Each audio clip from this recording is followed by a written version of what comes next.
Now the summer's gone and love cannot be found. Where were you when I needed you last winter, my love?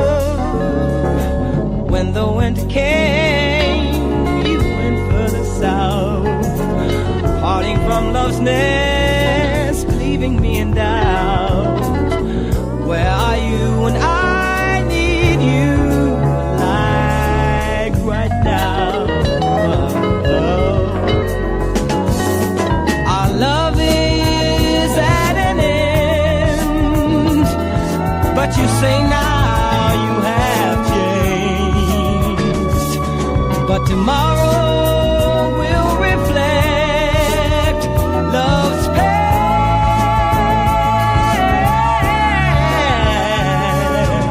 When the winter came, through the bitter winds, love could not be found. Where were you when I needed you last winter, my love?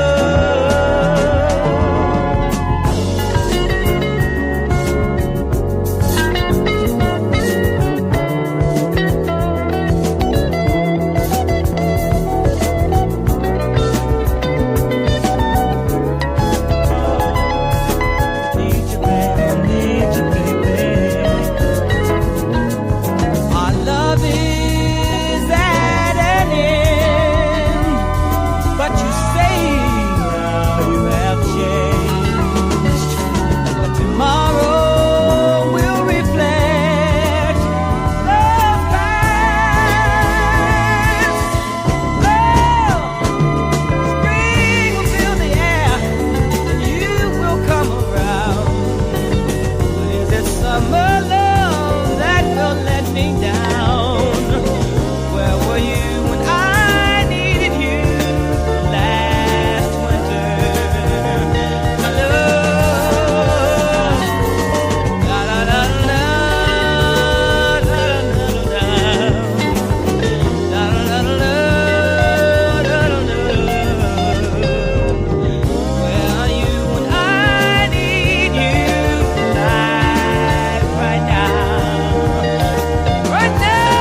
would like to dedicate this number to everyone here.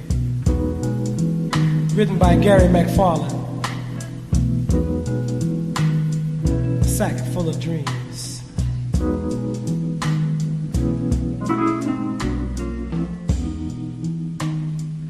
I've got a dream for the world.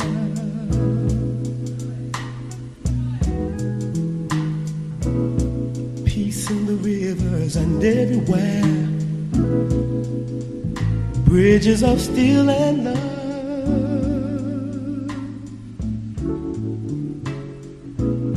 And cities that smile.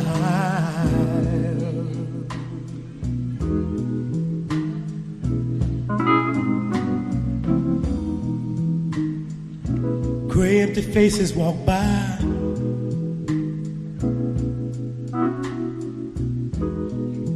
And hands try to hide all the loneliness.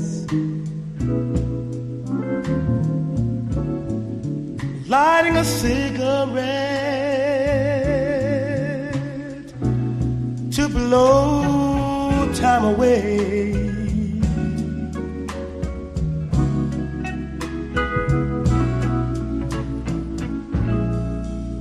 Lost in the noise, lonely as a wind.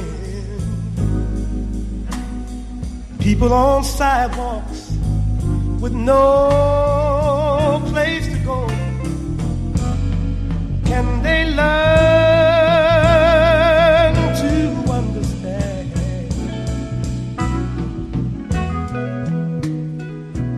the world of love that I'm dreaming?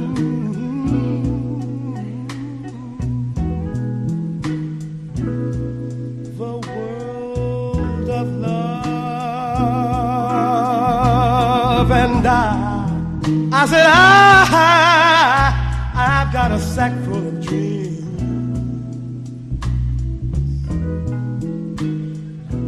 Streets filled with laughter and toy balloons and people with hearts that care.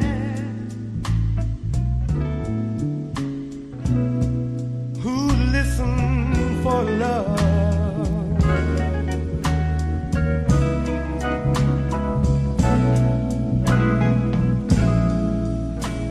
Wanting to sing,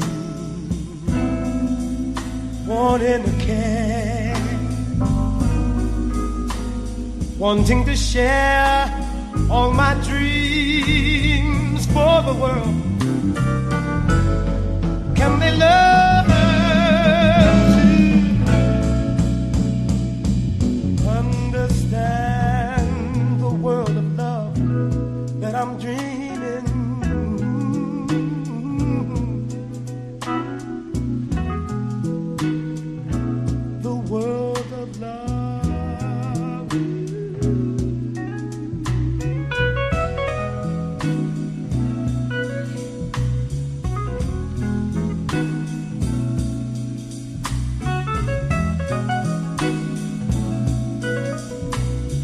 Hello, everybody.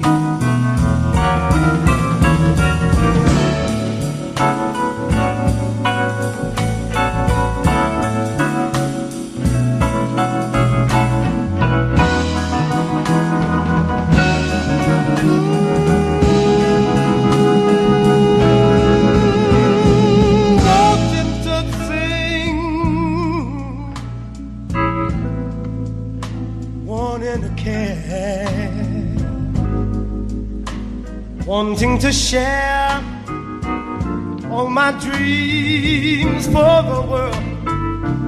Can they learn? Can they learn? Can they learn to understand the world of love? Peace, peace and happiness. Love and kindness. This is my sack full of dreams.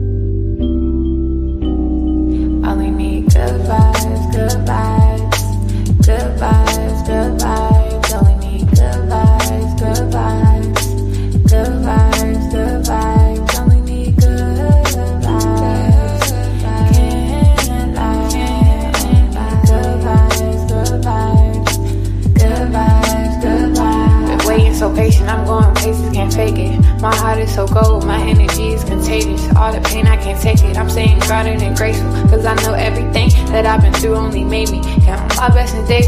Yeah, they've been acting shady, but I don't take it personal. The memories fading, I'm enjoying the moment. I've been smelling the roses, taking time to reflect, stepping back, the truth unfolding, unfolding. What's up, Dom? What's up, Dom? What's up, Critter Mama? Yeah, Heather Brown, Peter, Heavy Metal, Oh Wow, Hated Christian, Big Brown. If your intentions are not pure, I can't let you get too close, cause I'm vibrating high. Ain't got time for your ego, these niggas quit to turn their back. Acting like the amigos, they never cared in the shows. Wasn't with you at your lows, assuming that you gonna fold. But baby, I've been growing ever since I let you go. And I've been doing better, and I know that hurts to know. Hurts to know. Only good vibes around me, and that's for sure. Only good vibes, good vibes. Good vibes, good vibes. Only need good vibes, good vibes. Good vibes, good vibes, only good vibes. Can't lie, only good vibes, good vibes. Good vibes, good vibes. You see me searching for my inner peace. I've been learning more about myself and my purpose. You've always come to the surface, was hurting, but I had to heal. Releasing all the pain that I always held. Been going through some changes, I'll make it still.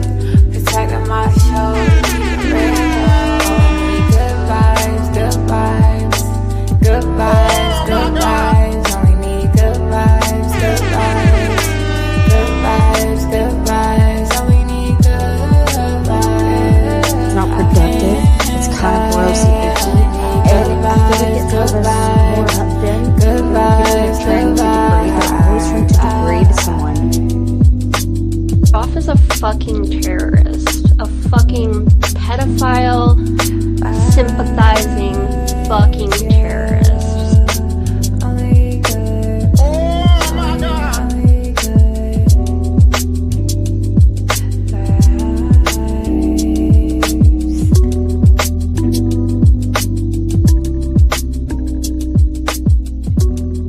Hey everybody, welcome to the show tonight. Tonight's Friday. No, what am I thinking? I'm thinking it's Friday because it's a show. No, it's Wednesday, right? Wednesday, December 31st, 2025. We're flushing this year on down the toilet because wow, what a year it's been. But that's what we're here to talk about tonight. And I thought I'd come and let's all gather. Let everybody know we're here. Let everybody know we're over here. Who knows? Everyone's getting lit somewhere. So let them all know we're here and everyone's welcome. And we're going to talk. And I'll watch you ring in the new year and talk with you. But yeah, I had a little coffee, I had a little chocolate, and that's where we're at. You know, hey, we're welcoming in 2026, and I think it's going to be an interesting first half of the year. So that's what we're doing. And yeah, what's up, everybody? Okay. David Rogers, Dieter, Claremont, Heavy Metal, Deb, Amy G. Everybody who's come in, thanks for coming in. Goddess, Dom, Carol. Good to see everybody. So yeah, wow, what a year it's been. Those of you who are new, welcome on into the show. You know, you're on the replay or something. Please be patient. Don't fuss much. If you wanna skip the small talk, go ahead, hit the forward button and get to the meat of the content. But those of you who are new here, you're gonna be surprised what you hear tonight because if you're new to the Delphi murders, you have no idea. You have no idea what you're looking at and what you're getting into. And there's some stuff going on, okay? So hopefully, by looking back over the year that's behind us, this might be a good tutorial or catch-up for all of you who are new, because you can catch up in a night what we had to live through for a year. And you might kind of start to understand that it's a little complicated out here in these streets. Um, but, the general consensus out here is you're looking at the most evil person next to Bridge Guy. Okay. So you got Bridge Guy. When you talk about Delphi, you got Bridge Guy and then you got the prof. And that seems to be the going narrative. So just to let you know what you're getting into by clicking on this channel. And I want to thank everybody who happens to stumble in here as a result to recommendations or whatever you see out there that brings you on in. Appreciate that too. Glad you stumbled in here. Maybe you'll be interested by what you hear tonight. But wow, we have had just a baffling 2025. I'm telling you, it's really absolutely insane, and you would never believe it. But we're gonna talk about it. What's up, Rebecca Ann? Thank you for the super chat. Can't make it tonight. Down at Indy. We'll miss Prof and chat. Be careful. Have fun. Oh, thanks, Rebecca. Enjoy your night. Come back for the replay, babe. Okay, come back for the replay. Wow.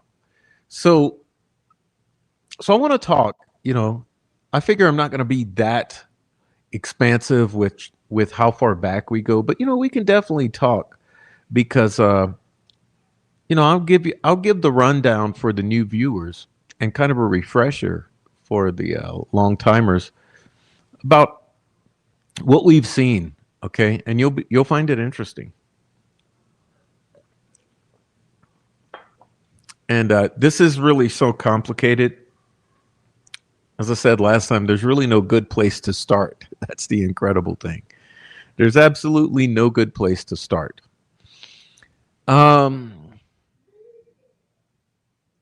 This is the absolute most confounding, complicated, and sinister thing that you've ever seen in your life. Guaranteed. Hey, thanks, Diana. Happy New Year. Uh-oh. Thank you, Diana, for that. Thank you, Diana, and congrats.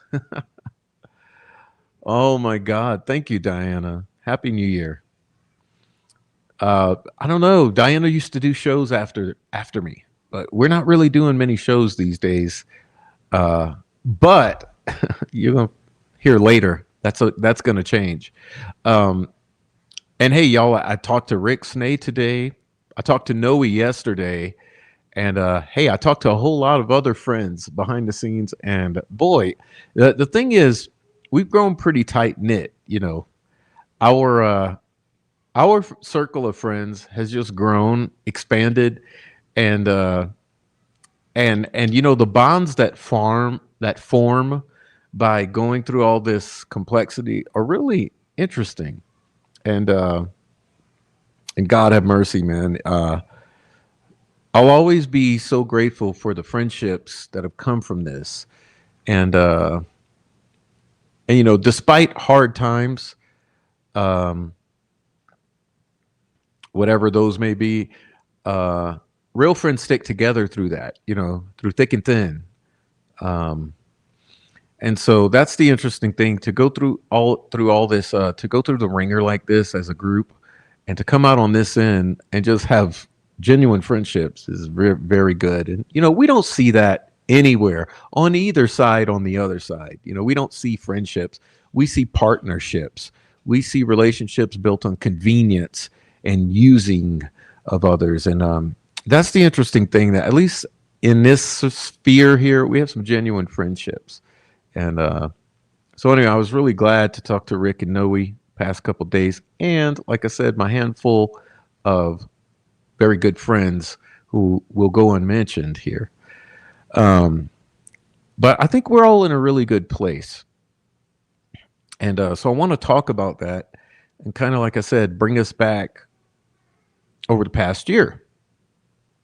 And really, I'm gonna bring it back more like 13, 14 months. Because really, this has been a ride post trial of Richard Allen. Okay. So what we saw in years prior is this entire buildup of collusion, corruption, and coordination to stack the deck against this guy, Richard Allen, who we feel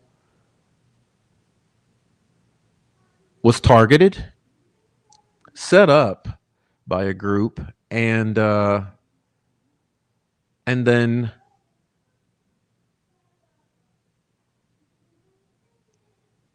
what would be the word? I mean, I guess the ultimate conclusion, wrongfully convicted. And I think that's pretty clear to anyone who looks at it. You know, anyone who has a clear mind, who is not prejudicial or just solely believing what the state actors, and there are many, have presented in this alleged search for the justice for Abby and Libby in the Delphi murders. Anyone who takes a really sober, fair, and balanced look at it will tell you and agree that no matter if they think Richard Allen was involved in what led to the deaths of these girls or not, either way, most will have to admit that he was absolutely railroaded and wrongfully convicted.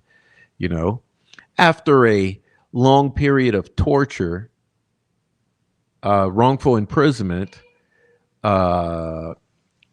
manipulation, and the likely planting of evidence and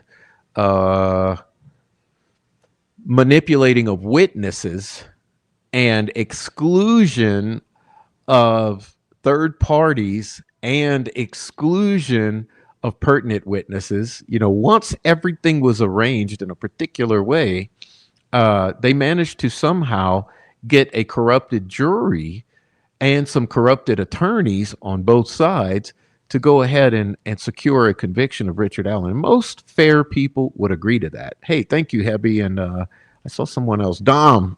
Thank you, Hebby and Dom, for the super chats.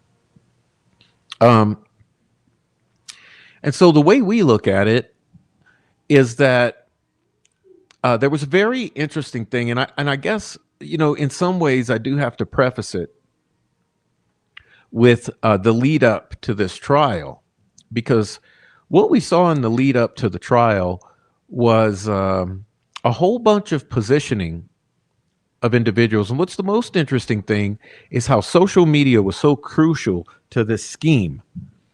Okay, so what they did, they had to utilize social media. And I've repeated so many times before, and I know that you know that many intelligent people understand that social media is the new media, because the mainstream media is pretty much the lamestream media or the fake media or the pushers of the state's narrative and the covering up of everything from Epstein Island to Pizzagate to pedophilia around the world and all the other 9 yards. You know, and so it's very clear to us that what happened in this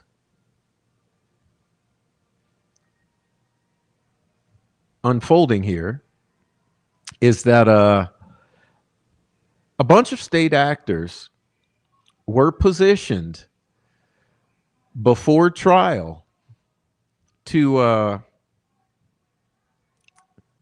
lead the public down this road of public relations that was in supportive of law enforcement to make this crime about a lone wolf killer, that monster on the bridge guy, and therefore, or then to make Richard Allen that monster on the bridge, therefore securing a public sentiment or narrative that this entire thing was a lone wolf killing perpetrated by a sex-crazed, middle-aged, drunk maniac who single-handedly achieved the impossible. And that's pretty interesting. And it did work to a small extent, but ultimately, in the big picture, it failed. Okay. Hey, thanks, Deb. And what we saw by having this contingent of approximately 50 individuals, at least a fifth of who were lawyers or directly related to high-powered lawyers. And by that, I mean the likes of deputy attorney generals in multiple states, states like North Carolina, and also possibly Texas and Indiana. By having these very high-powered lawyers, the top lawyers in the respective states that we're talking about, Texas, North Carolina, New York, and DC, and also Indiana, they were able to manipulate the public narrative to an extent to exclude the most single important thing that the public should be considering in this case, and that is Anthony _ Shots, or what we like to call the drop box. And it's my opinion, but this drop box opens the world, or opens the door into the world of occult, ritualistic victimization of children. In other words, pedophilic sex abuse, satanic nature. This Anthony _ Shots or Dropbox connection is the unmentionable. It's the verboten linguistic concept, which it's that which should not be discussed. And it's what was, this whole thing was intended to put that to rest, in my opinion. I think that the purpose of securing a lone wolf killer prosecution in this case was to bury the case permanently, seal the door, and therefore put to rest the public's concerns for justice for these two victims of this incident that definitely, certainly, logically, of course, included some sort of targeting by various users of social media who it appears are individuals trading in human trafficking and CSAM and the like, who appear to have targeted these children, and then therefore we find the children dead in the woods in Indiana, staged very clearly in a very bizarre manner.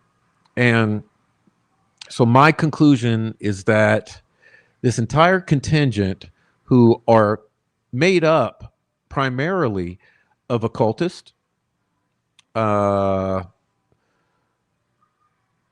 web lurking pedophiles, and the criminal element of Indiana working on behalf of law enforcement, this entire contingent, like I said, utilizing high-powered attorneys from multiple states, seem to have perpetrated or executed a very elaborate plan to put together this railroading of this man. And it's my genuine belief that the ultimate goal here was to compel a plea deal. So it's very clear to me that this was never intended to go to trial. So when you're looking at this and wondering what happened, this went to trial.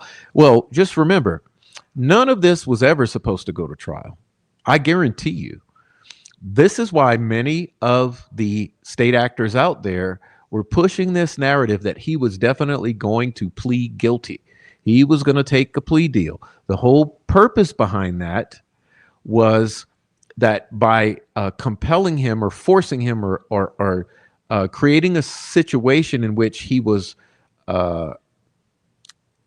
they felt he would have been compelled to take a plea deal, it would have excluded any of the revelations that have come about since, that were brought about by the failure of Richard Allen to take a plea deal, and then therefore the pushing of this into trial, and then all that came out in that process, and then whether guilty or not, or as far as verdict, the aftermath, which is that now you have a whole appeals process underway. And even if that is not a thing that opens the door into success, there's still Supreme Court action, there's other remedies, there's so much that's forthcoming. And none of this was ever meant to happen, because what was supposed to happen is they put him in Gitmo of Indiana, which we call Westville. Okay. They put him in Gitmo. They torture him, abuse him, threaten to kill him, threaten to kill his wife, threaten to kill his daughter, threaten to kill his mother-in-law, force medicate him, send in an MK Ultra sextortionist nurse to try to use her sexuality to build trust in him, and then lure or bait information out of him, none of which is on the record. All records destroyed, just as all of the other discovery was destroyed in the investigation of this case. So everything's destroyed. Everything's taking the word of these state actors. And the ultimate result of that is you have a man who's a United States citizen, pretrial detainee, who's placed in the equivalent of Gitmo and in essence waterboarded until he came up with confession-like statements made at the height of a drug-induced psychosis and stress-induced psychosis. His symptoms meet all the signs. He was absolutely in the midst of a serious mental health issue, which, according to the own state guidelines, he should have been transferred to a medical facility, But regardless, they did not adhere to their own guidelines, because the purpose here was to push him over that threshold and then use that sextortionist nurse to go in there and pull this information out of him. And like I said, with no record at all of any of it, and by way of deprivation of light, of food, of human contact, of his family, of his lawyers, of his medication, and of any human contact, and the constant stresses of noise from the other inmates, the lights, the strobe lighting, the noise, the showers, the threats to kill him, the threats to kill his family, and all the other things that happened. They ended up not securing the plea deal, but they were able to get enough, and then to get the medical examiner to lie, all the doctors to lie, all of the witnesses to lie, right? And then they got the judge to basically bootstrap or prop up the prosecutor and the law enforcement with all of their lies and misrepresentations and omissions. And in the whole picture, they were able to secure a conviction. And remember, there was also the total exclusion of any defense whatsoever. And you had the jurors who were very much compromised. Remember, they were in the hotel with the local law enforcement and the judge and all of this other stuff happening. It's just absolutely bizarre. And for anyone to not see it and admit it, they're not acting in good faith, because that's actually what happened. And I like to separate this whole thing, because I want to separate the treatment of Richard Allen from the truth about the Delphi murders, because it's my opinion that the truth about the Delphi murders is they're perpetrated by multiple individuals at a different place, at a different time, okay, using dark web, pedophile network targeting and exploitation. And what happens is, after the girls are dead, they're dumped and staged and allowed to be, quote unquote, found, right? And this entire thing starts rolling, right? Unfolding. So you had searchers, witnesses, family members, law enforcement, and the like all start lying from day one. So there's absolutely no way at all that you know the truth about the Delphi murders. And when you're looking into the truth about Richard Allen and the trial of Richard Allen, and the conviction of Richard Allen for the Delphi murders, all you know is about that, because none of that sheds any light whatsoever on the Delphi murders. So it's absolutely baffling, this entire thing. It's like the greatest distraction you've ever seen. But being human beings, we sort of have to take one thing at a time. So in our quest to ferret out the truth about the Delphi murders, we are now obligated to address the truth about the railroading of Richard Allen and the wrongful conviction of Richard Allen. So we're looking at two sides of a big coin here. And anyhow, so what I wanted to say is that that's what all led up to this conviction, okay? And then after the conviction, we saw the sentencing. And that's where I want to pick up tonight, because the trial, conviction, and sentencing of Richard Allen are sort of the pivot point or tipping point or nexus point for what we're going to be discussing tonight, which is this year, because this year here was a result of that tipping point of the trial, the conviction, and the sentencing of Richard Allen. And that's what we're here to talk about. And remember, all of the state actors in this case on the side of the prosecution, at that post-sentencing press conference, they expressed to the world how upset they were about social media and about speech on YouTube and other places, and how they just could not handle, and that if we didn't like it, and if the public didn't like it, the public needs to leave America and go to some other country, because we got to take it. You know, criticism not welcome. So it's very interesting that you would have the head of the Indiana State Police and the prosecutor all perpetrate this sentiment that if you don't like what we just did, you better leave the country, go somewhere else. I mean, that's just absolutely insane, but that's what happened. And the amount of what did it say?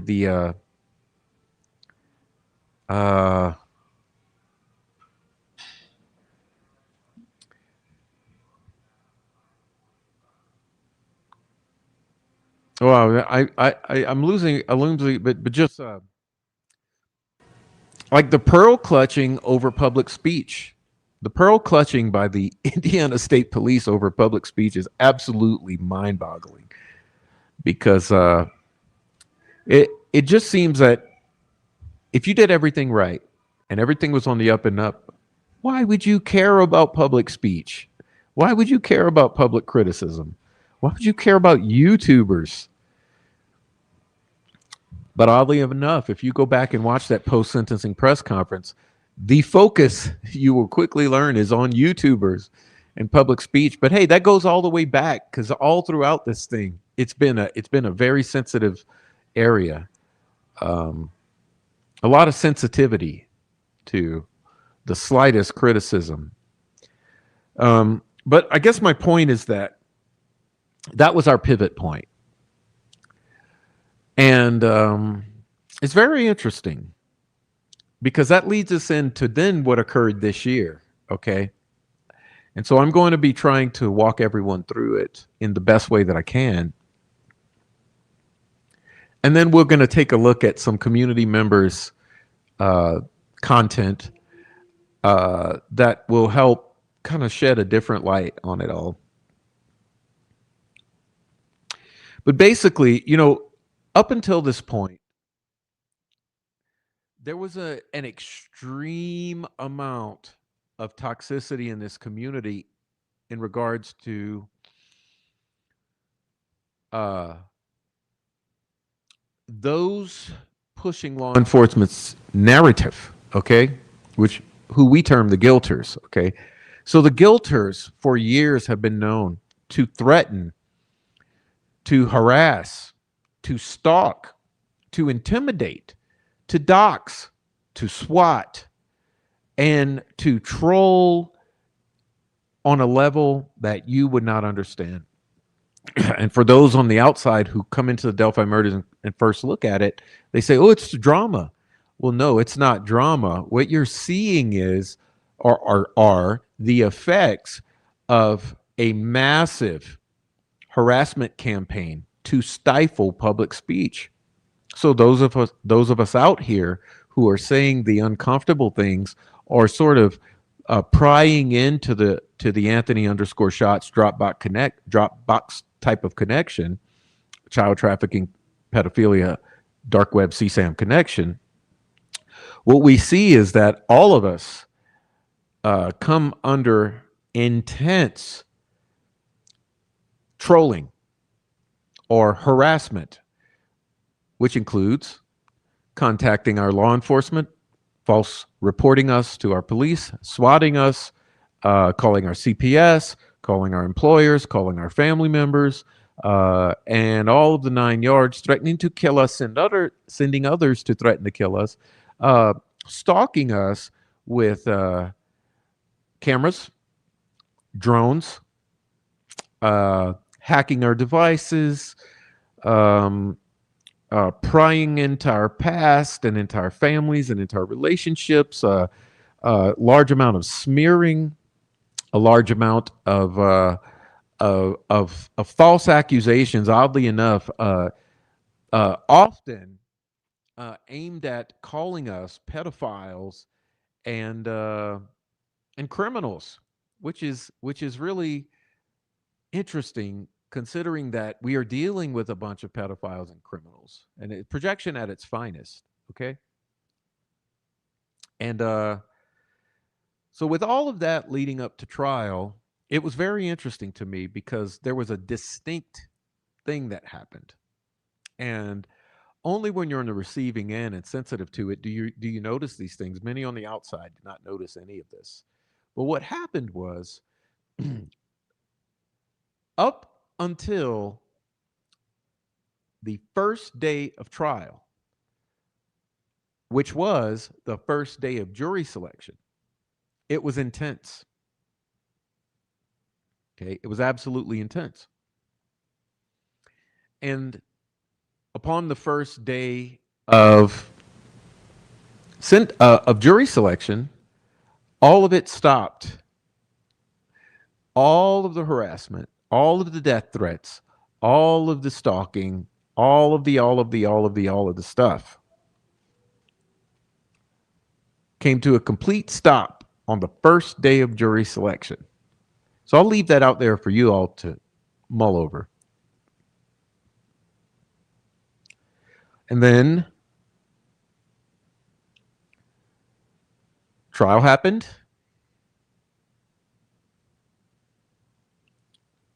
Trial ended.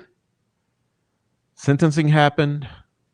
Sentencing, post-sentencing, quiet. And that brings us into 2025. Okay? So it's very interesting. 2025, and that's what we're going to look at, our year in review. So 2025, the first thing that we saw unfold was that all of that shit started back up. Okay, I would say January, February. All of the insane stuff started back up, and it's always UK based, right? It's always UK based. Throughout the years, there's that pattern has developed that the absolute worst of it comes from outside of the jurisdiction of the United States law enforcement. And that's what we saw. Starting in about late January, early February, an intense harassment, bullying, cyber stalking, smear campaign against the likes of me, Rick Snay, Noe, and some of us on this side unfolded out of the UK. And that's how the year started. Okay, that's our 2025 getting kicked off. And being used to it, you know, we had all become quite accustomed to this sort of thing. Let it roll off the back Okay, we let it roll off the back, and it was no big deal because it's par for the course. It's standard fare here in Delphi. Are the death threats, the targeting of your families, your children, your parents, you know, your law enforcement are used, and all this stuff. And all of us here on this side have had multiple swatting attempts, okay? And reports to our employers and shit mailed to our house, packages, envelopes, stickers, threats, weird, cryptic shit like serial killer type shit. The weaponization of the copyright strike system on YouTube and all of the other stuff to try to remove you from your platform, to silence you ultimately.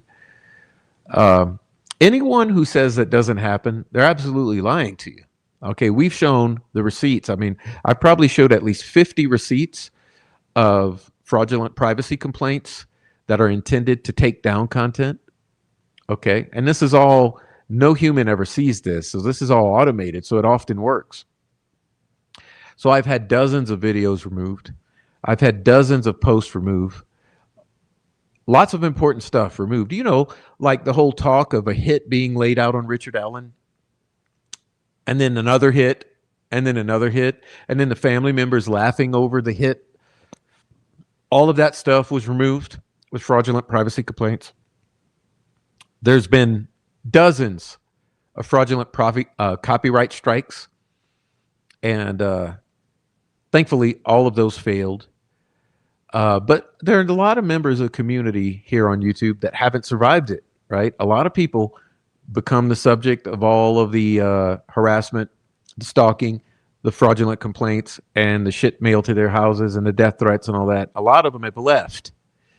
Okay, but yours truly, I stuck around. Anyhow,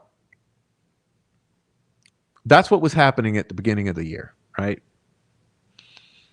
And then we hit 312. And anyone who follows this case knows that we are highly concerned with the cult of 213,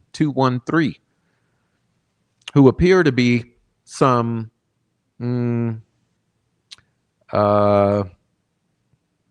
occult offshoot of the typical nihilistic predatorial cults. They appear to be somewhat an offshoot of the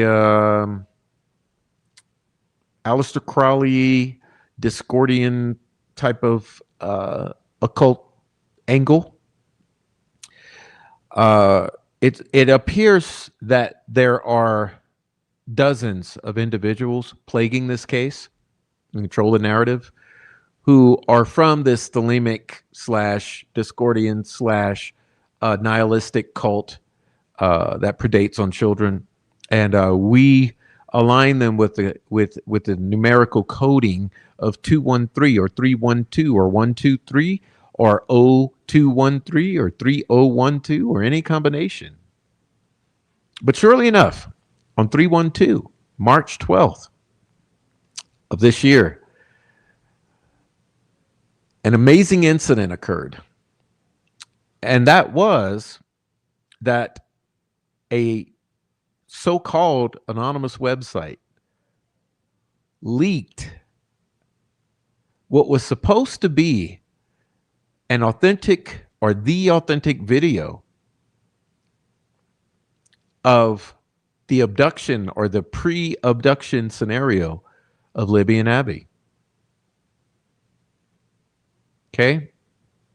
And immediately upon that release, the general public had nothing but questions because this footage did not look authentic.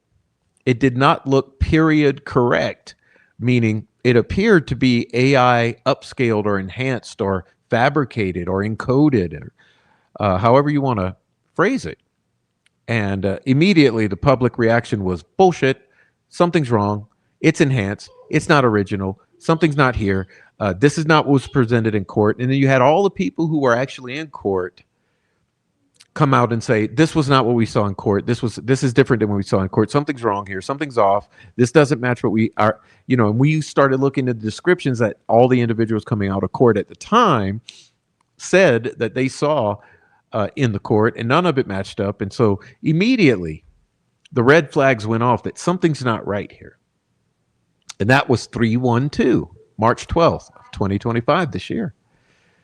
And so, of course, being someone who, I don't know, I'm pretty fixated on transparency and on provenance and authenticity. I want to know what I'm looking at. I want the paper trail for it and all of that. Immediately, I set out on a mission to say, we got to figure this one out, because there's no way we're going to allow the state of Indiana to drop this on the public's head with no chain of custody, no authenticity, no provenance, no credibility, and the public's supposed to swallow it when it looks like this. So immediately, I started looking into it. And almost immediately, I figured it out. And so, in an effort to minimize chaos and to encourage clarity, I reached out to those individuals who I knew were responsible for it. And I said, come on, I know it's you. No, it's you. You got to do this. You got to go out there and make it right and say it's you, basically. And then I was expecting a little further transparency, that not only do you have to say it's you, you have to say where it comes from and show the receipts and prove it and all of this. And of course, that never happened. That never happened. But I was made into a monster for simply asking the reasonable questions and asking that they do the right things, those individuals, who include high-powered attorneys in Indiana, by the way. And of course, that never happened, and the public never got answers. And as me and my friends dug into it, we discovered that, yeah, it's absolutely not what it's made out to be. And thanks to forensic knowledge, it's known that it's not what it's made to be. Okay, something's wrong with that Bridge Guy video that has been released by some rando YouTubers. Okay, so think about this. March 12th, 3/12, 3/12, March 12th. This video is dropped onto the world by some rando YouTubers. And everyone's supposed to believe it's true. In the meantime, for some inexplicable reason, we've tried all year to obtain the actual exhibits, the video exhibits that were used in court. And lo and behold, the judge finally admonishes us and says, no, you're not ever getting it. They're confidential exhibits. And then she points us off and says, go ask the appellate attorneys. You go to the appellate attorneys, what do they say? Sorry, it's confidential exhibits. So let me get this straight. The number one piece of evidence from the very beginning, what made this case famous, is the Bridge Guy footage allegedly taken by Liberty German. That's right. You remember. That's what brought you into this case, right? Everyone, that's what made this case go viral. Okay, what made Delphi go viral? Bridge Guy. The number one piece of evidence, the most viral, infectious, engaging piece of media in this entire thing, the thing that made this case, is suddenly a confidential exhibit?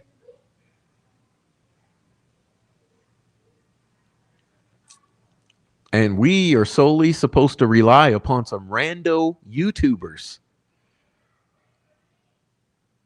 for the video, for the evidence, for the actual video that for 8 years has fascinated the public,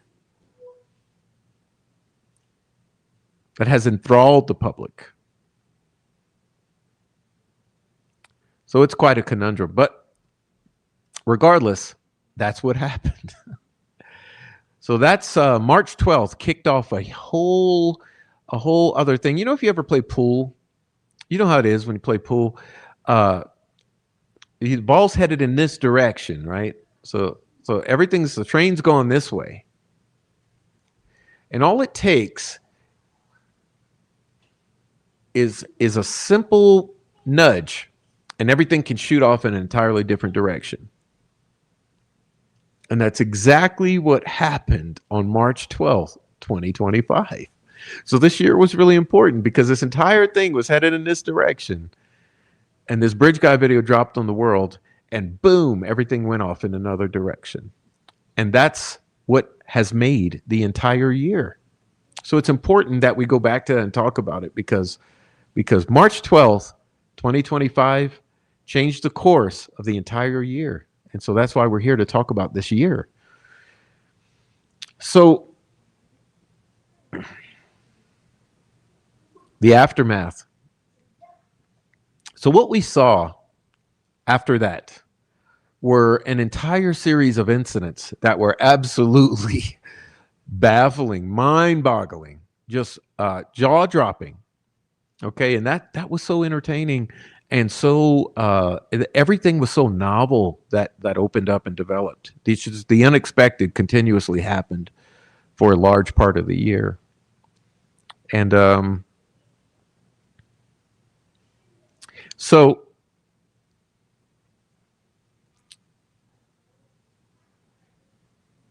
it was as if one thing happened after the other on the heels of each prior incident. So first incident was this video, which when questions were asked, there's absolute hysteria generated, right? Hysteria was generated with, and coincident with all this, a contract was presented to the wife of Richard Allen, Mrs. Richard Allen. Okay. A contract was presented to her. In the words of those who have presented that contract, solely for the purpose of getting their hands on discovery in this case. Although the contract was presented as assisting or taking hold of post-conviction counsel, as post-conviction counsel, to take control of the series of events, which the intention was to upend the appeal by performing an extremely rare procedure termed the Davis-Hatton procedure, which was going to pull the rug out from under the appellate attorneys and put all that power into the hands of these individuals who attempted to swindle Mrs. Allen into this contract. And then that would have failed, and then the appeal would have happened anyway. And if that appeal failed, then there was no remedy in terms of post-conviction at that point. So it was a very complicated situation, but luckily Mrs. Allen saw through that and decided against it because she was also aware, in my understanding, that there was a good reason to reserve the post-conviction process for post-appeal, which is the 90 percentile of how this works. But the strange thing was that right on the heels of the release of this video, this same group presented that contract to Mrs. Allen. It was not well received. And so this group started an absolute hysteria on social media. And the goal of that hysteria that was created on social media was to create this public pressure campaign to send that pressure Mrs. Allen's way. Okay, so what we saw is all these attorneys and all these individuals who were behind releasing this bridge guy video, quote unquote. Immediately upon the release of the video, they present the contract. The contract's not well received, and they go into this mass hysteria campaign using the concept of some sort of tort claim, small-scale civil suit, as a vehicle to drum up this mass hysteria and force that pressure Mrs. Allen's way. Okay, but once again, luckily, that didn't really pan out, because although that pressure was there and it was very palatable on social media, especially on Twitter, and you had several attorneys who were in direct contact with Mrs. Allen attempting to also facilitate that, it just didn't work out. Okay, so that was another bullet dodged. And then on the heels of that, there were certain parties who had been co-opted by these individuals, whose platforms were used to drum up all of this sympathy campaign and all of these distractions and diversions to keep the public sympathizing with the individuals behind it, to try to like steer the narrative about what was really going on. And it's an absolute circus out here. And listen, this entire time, the ones who had been the worst trolls and harassers on the case all backed off and let this all fester. Okay. And so as that was happening, as all this was happening, the circus was going, it just started to snowball. And so during the summer and the autumn, those of you who were following this channel, you witnessed that all play out. And I did such a long campaign of shows designed towards unveiling this all to you and displaying what was happening to you all.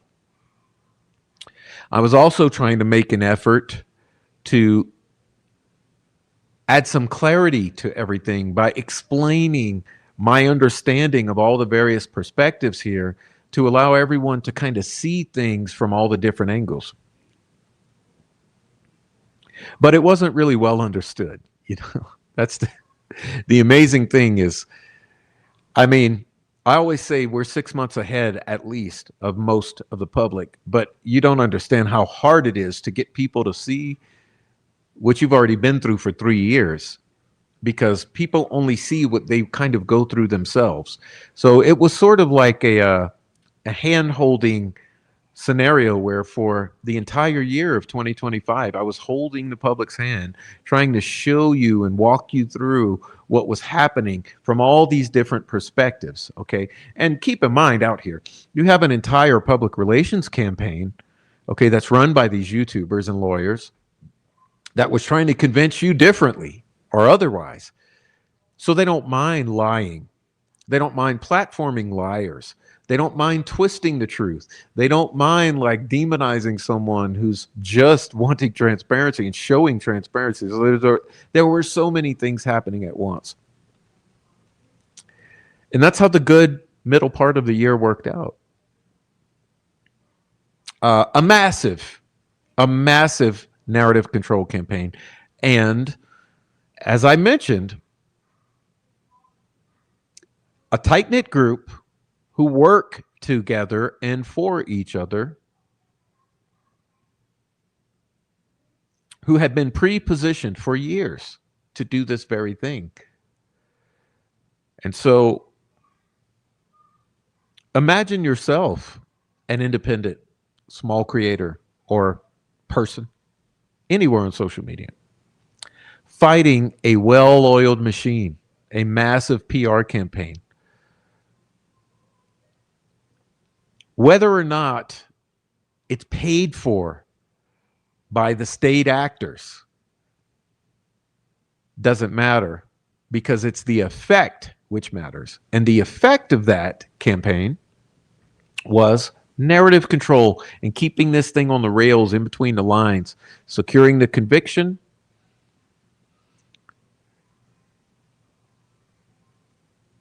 and excluding the Dropbox.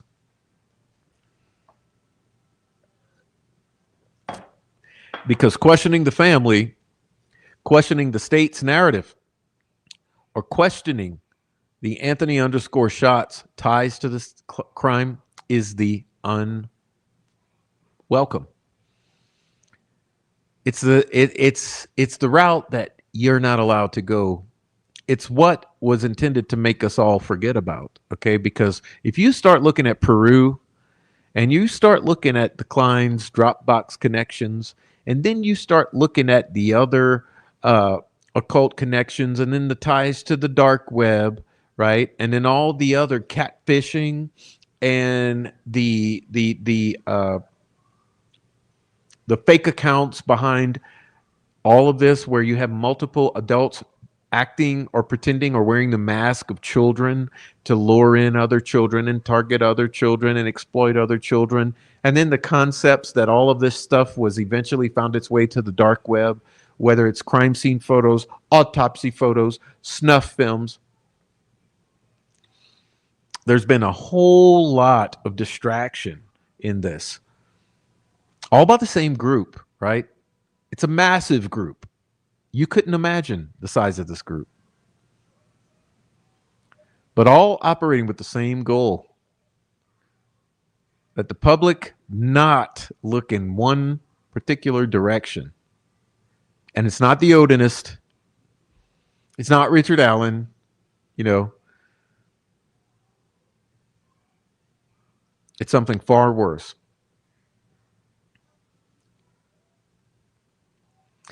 And for whatever reason, all of those facts that got tied back to Keegan Klein, all of those facts that got tied back to there being multiple users on that Anthony Shots account, and the Anthony Shots account luring the girls out there. This was a double date, remember? This was a double date. This was going to be Anthony Shots and Logan Holder rendezvousing with Libby and Abby. This was the whole thing. This was a double date.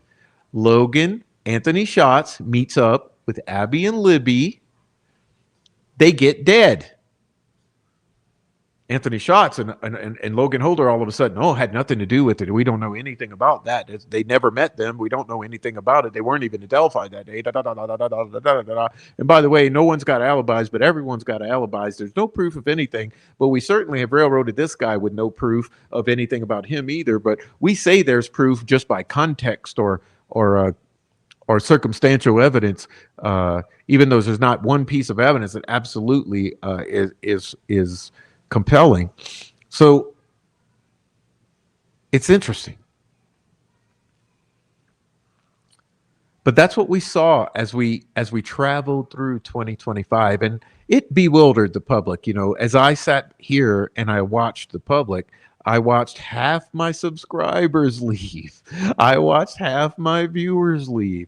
I watched people I was close to leave and not understand. And no one understood. Cognitive dissonance, bar none, or just beyond what you can imagine. The cognitive dissonance, people could not understand what was happening. And slowly, some of you out there did. Slowly, as things developed and you saw enough for yourselves, slowly people started to understand a little of it, and still didn't understand, but started to understand enough to say, yeah, something's not right here. And it's funny because still to this day, the very individuals that Mrs. Allen asked to not be involved in this and to not touch this case and to not be recipients of any sort of evidence or any sort of blah, blah, blah, blah, blah, they still refuse to take their hands off this case. And that should give you pause.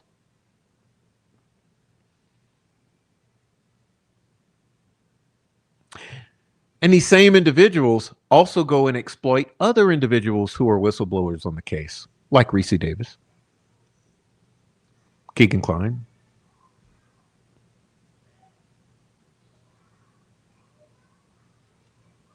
Various whistleblowers have been killed, threatened, sextorted, silenced.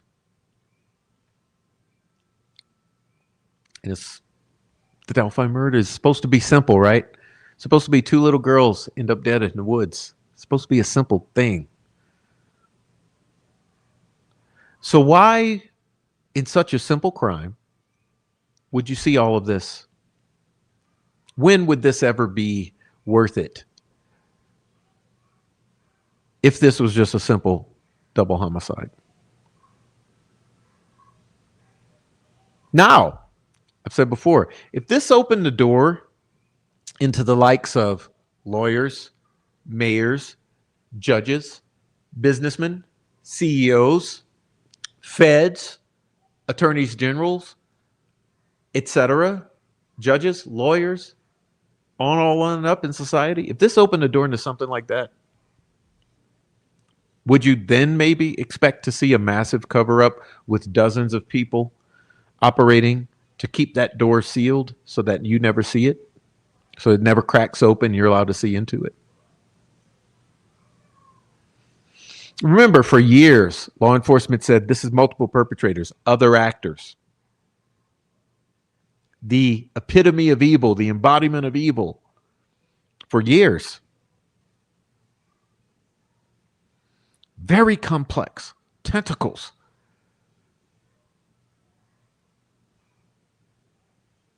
For years, that was your narrative. They showed you, hey, this sketch is not this sketch. This bridge guy is not this bridge guy. This young guy, this old guy. This is not this one. This one's been cleared. No longer a person of interest. Young guy, blah, blah, blah. Embodiment of evil. We need Anthony Shots. Anthony Shots. The girls were in touch with Anthony Shots. We need all the tips on Anthony Shots. Da, da, da, da, da. Biggest drop box in Indiana history. Blah, blah, blah, blah, blah.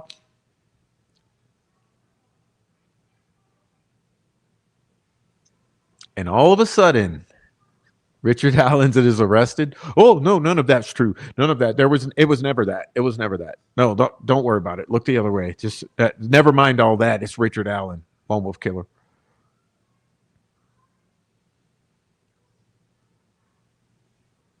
What happened? What happened to all of that?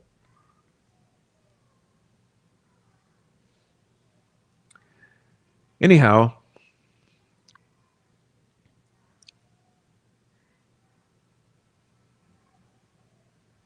so we carried through 2025 fighting that fight, and hopefully over the course of the past year, many of you have had your eyes cracked open just a little. Maybe you suspect that there might be something going on here. There might be a coordinated group. There might be a cover-up. There might be more than just Free Ricky or Rick's bridge guy. I often think of the trolls when Keegan Kline was convicted, and the first thing out of their mouths were, I guess that proves it. Keegan Kline's not connected to Delphi.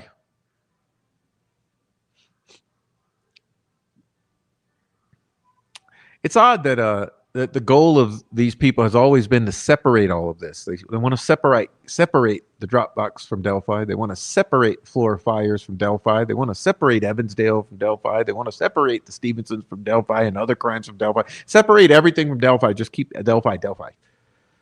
Not connected to anything whatsoever. Never mind all that. Ignore all the deaths surrounding the case. Ignore all the trollings around the case. Ignore all the creators who've been frightened off out of their minds and they just run away in fear.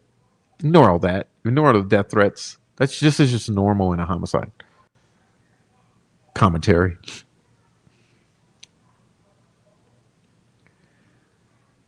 Oh, and by the way, ignore all the lies we told about Rick Allen.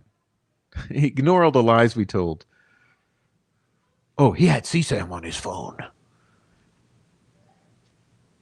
Oh, he had the bridge guy jacket. Oh yeah, we said muddy, but all of a sudden it became bloody. But then we said it's muddy and bloody. And, oh yeah, that was his Carhartt, even though this other guy was in a tan sweater. I mean, just all the lies. Oh, his motorcycle cover. oh yeah, a water bottle had been used in a sexual manner was found in his garage. Oh yeah, he's definitely guilty. All the lies that were spun in the lead up to trial in order to influence the potential future jurors, which is why, in my opinion, the moment jury selection began, all that narrative control stopped because the job was done. The whole job of all that lying and manufacturing of stories was to influence those potential future jurors who might be watching, so they'd go in preconceived with preconceived notion or guilt, seeing him as a monster.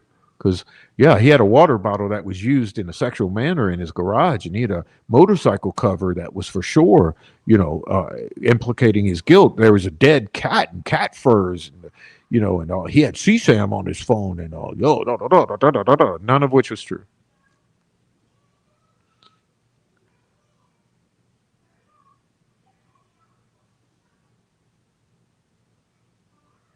But yeah, first day of jury selection, hit the brakes on all that.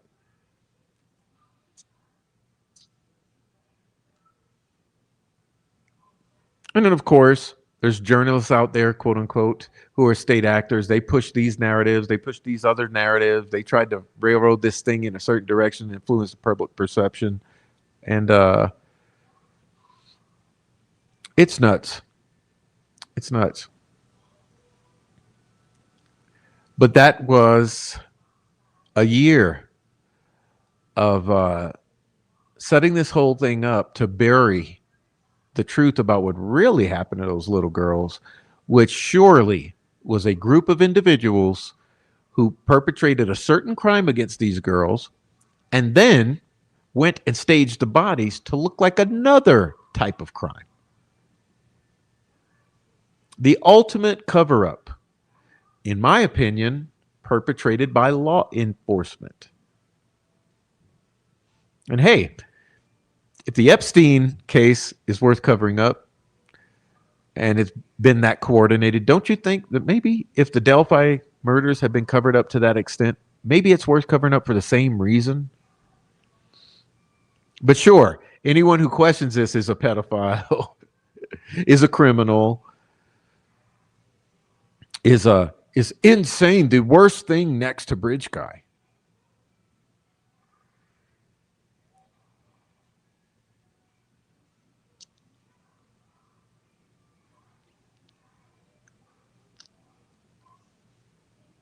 And then that leads us to these past couple months, because that carried through the autumn.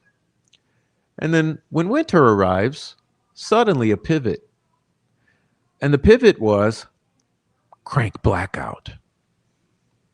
Crank blackout. So suddenly, after this intense battle that raged on for months and months and months by the controlled opposition PR team, after this intense smear campaign and battle, a blackout was called. And like clockwork, the blackout was called, and almost immediately, the UK-based trolling campaign went full force underway. And particularly all of December. So as the blackout's called, the troll farm starts up, and all of December, the past 31 days, you have seen the most insane slandering, smear campaign, harassment, threats, doxing, and stalking from the other side. As if the baton was passed in the relay, right? Oh, here. Your turn. Cranks out. And so the past month, been a number of incidents primarily centered around the appellate actions. First thing, December 1st. There are a couple motions filed asking for additional time and additional word count, relaying that this is a very complicated appeal and that there are potentially 9 or 10 constitutional violations, dot, dot, dot, dot, dot. And ever since that moment, December 1st, you've seen an ultimate freak out from the local meth head, pedophile, and undercover actors on YouTube, and particularly led by a jurisdictionally separated group of individuals in the UK. Why do we have all these UK chomos swarming this case, going back years? Anyhow, this all started December 1st, and then we saw ultimately the appellate brief filed, which I read through in one of my previous episodes. I don't know what I called that one. Let's see, because I need to direct you to it. I called it the unveiling of the trial of Richard Allen.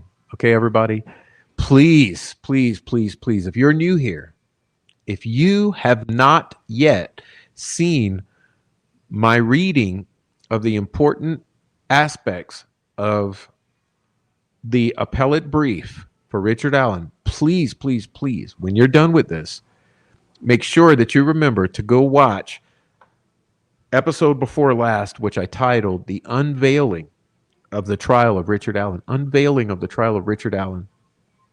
I read through the absolute appalling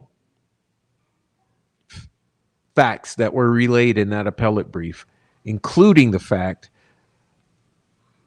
that Mr. Allen suffered an intense, long-lasting psychotic episode.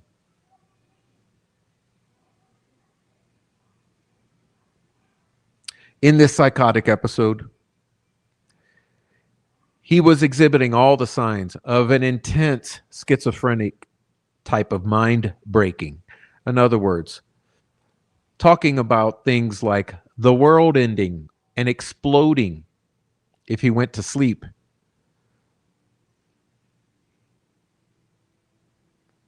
About being God, pulling shit out of his ass and eating it and smearing it on himself and on his food.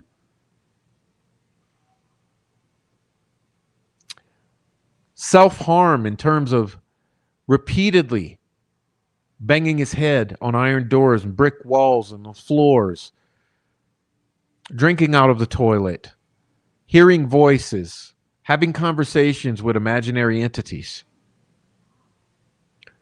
All of the most basic symptoms of an extreme psychotic episode, untethering from reality.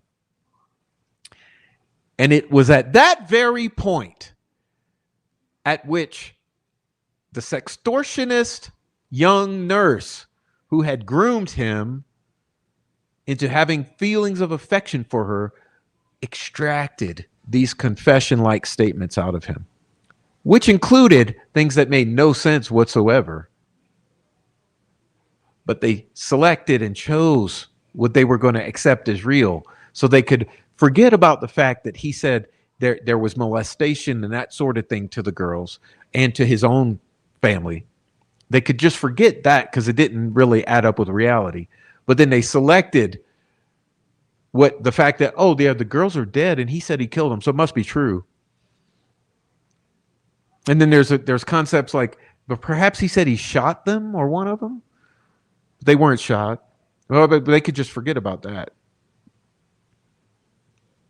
Saying he sexually assaulted them and they allegedly weren't sexually assaulted, so well, I guess forget about that. All of that being jam-packed into that appellate brief. Absolutely jaw-dropping revelations. Proving that all of those statements should have not been allowed, because the bar that must be reached for those statements is that they be voluntary and of sober mind. But yet, state of Indiana colluded to say, oh no, even though he was eating his own shit, talking about the world ending and World War III and nuclear bombs and all of this other stuff, marching in place, masturbating and banging his head on the wall and I don't know, drinking out of the toilet, even all of that was happening. Oh no, he was sober minded at the time he said that he killed the girls, because we know they were killed. And the whole time, this nurse, who just happens to be one of the biggest consumers of Delphi content, remember, was it 3 hours a day or something? 3 hours a day of Delphi content. She's over there dripping and feeding him details and information and prying questions, leading questions. You didn't happen to see a white van, did you? You didn't happen to march them across the water, did you? You didn't happen to lay in wait while they strolled across the bridge, did you? All of that being part of the appellate brief. And then, another unbelievable, which is that the judge completely forbid Richard Allen's defense team from presenting a defense. Meaning this, and I said this to a friend the other day, think about it. The prosecution was allowed to function on the offense and the defense, right? So the prosecution was able to hurl an offense at Richard Allen. And then when challenged, they were able to go on the defense. However, the defense team of Richard Allen, who in essence is Richard Allen, right? Technically speaking, was not allowed to go on the offense, but only the defense.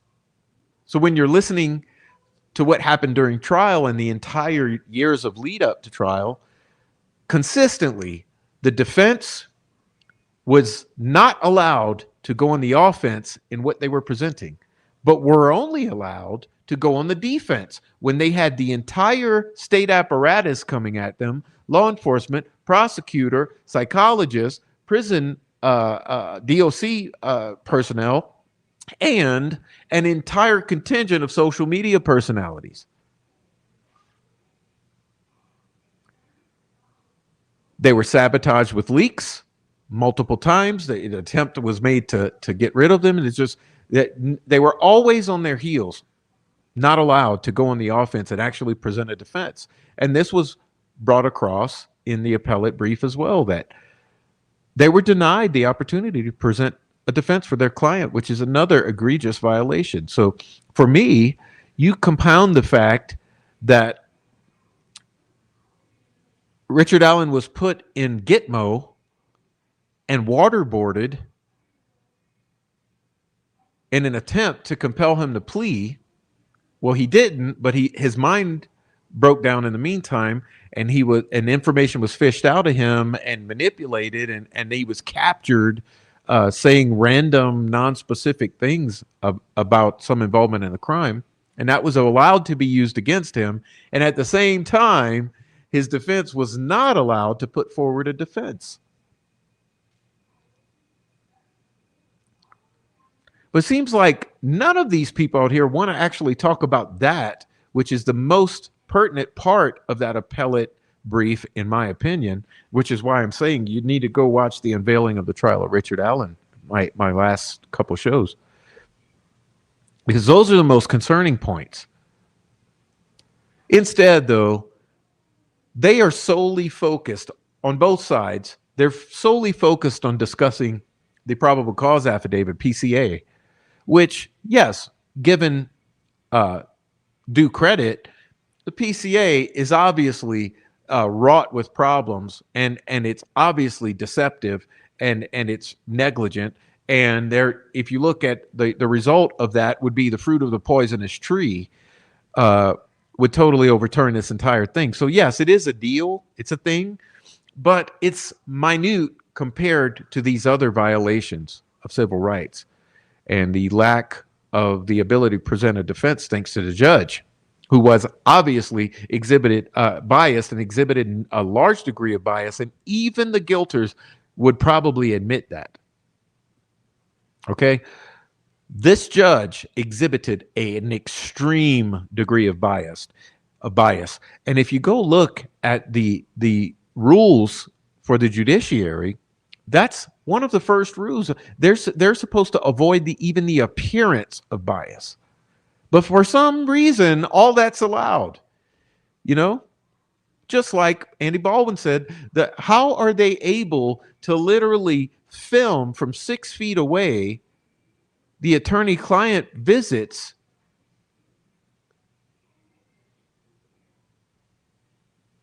It's just absolutely insane.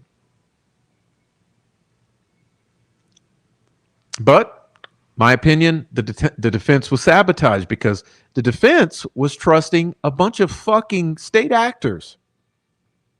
You had multiple state actors who positioned themselves and sort of as leeches right onto the defense the minute they were assigned. Okay, so the minute the defense is identified and assigned, boom, state actors come in, attached to them like ticks or leeches. Once they get their claws in them, the defense is fucked. And it has been. It was the entire time. There was no hope ever for that defense team. And that's just a fact. And if you don't agree with it, sorry, go somewhere else. You'll find out. Multiple state actors went right on in and had control of that defense. So, like I said, you controlled opposition. Not only did you have the prosecution under control, you had the defense under control. And look at the result.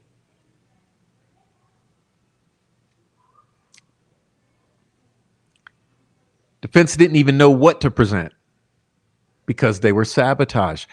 Information was withheld from the defense. Promise you, I know so. Information was withheld from the defense, pertinent information. It was not given in a timely manner. Some of it was eventually discovered during trial at the last minute when there was no hope. And remember, you had DNA not tested, multiple types of DNA. You had hairs not tested, DNA not tested, items not tested, items not known about, facts not known about some of the evidence, all of which was withheld from the defense. They were extremely handicapped. So the amount of control over this case that with the goal to secure this conviction and bury this case permanently was absolutely startling. I guarantee you've never seen anything like this. And like I keep coming back to, why would you ever see anything of this magnitude in the double homicide of 2 little kids? Don't make sense, right? It doesn't make sense. There must be something worth covering up to this extent where you would have this sort of stranglehold on this case. And that leads me back to my theory. The whole thing about the prosecution of Richard Allen was to secure a conviction to make this go away forever. Everyone move on. No one look at Delphi murders again. Done deal. Justice for Abby and Libby. Right?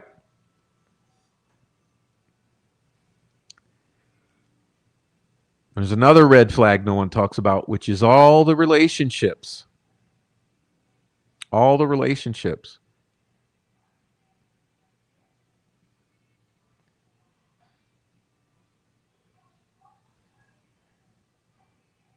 The relationships among these attorneys is absolutely mind-boggling. The conflicts of interest among all these attorneys, absolutely mind-boggling. And I mean all the attorneys, the defense attorneys, the prosecutors, and the independent weirdos operating on social media. Because look, you need to understand this. On social media, you have at least 5 to 10 attorneys hovering this case. Some behind the scenes. I would say you have 5 behind the scenes. You have 5 publicly facing. You have a whole contingent of attorneys with a stranglehold on this case who all have conflicts of interest. You have the same amount of attorneys on this case. In the prosecution, the prosecutor's office, the law enforcement, and the defense, who also have conflicts of interest. If you start tying together all those conflicts of interest, you have no attorneys who don't have a conflict of interest on either side and in any official capacity or unofficial.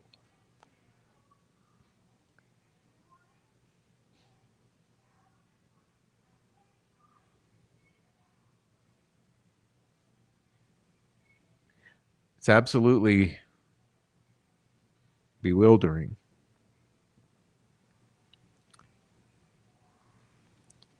But, okay, so that's what we've seen, right? Through this appellate brief. That's what we've seen up until this appellate brief, which was just weeks ago. And like I said, the past 31 days, they've allowed the stalking, harassing, death-threatening, smearing, slandering trolls to run amok. I'm sure you've seen a mugshot of me recently. They even go to the extent they say, Prof's a pedophile and he's a criminal. Look at his mugshot.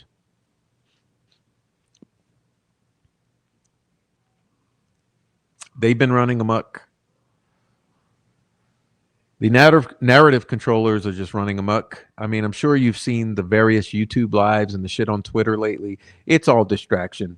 Absolutely all distraction. There's very little substantive content coming out.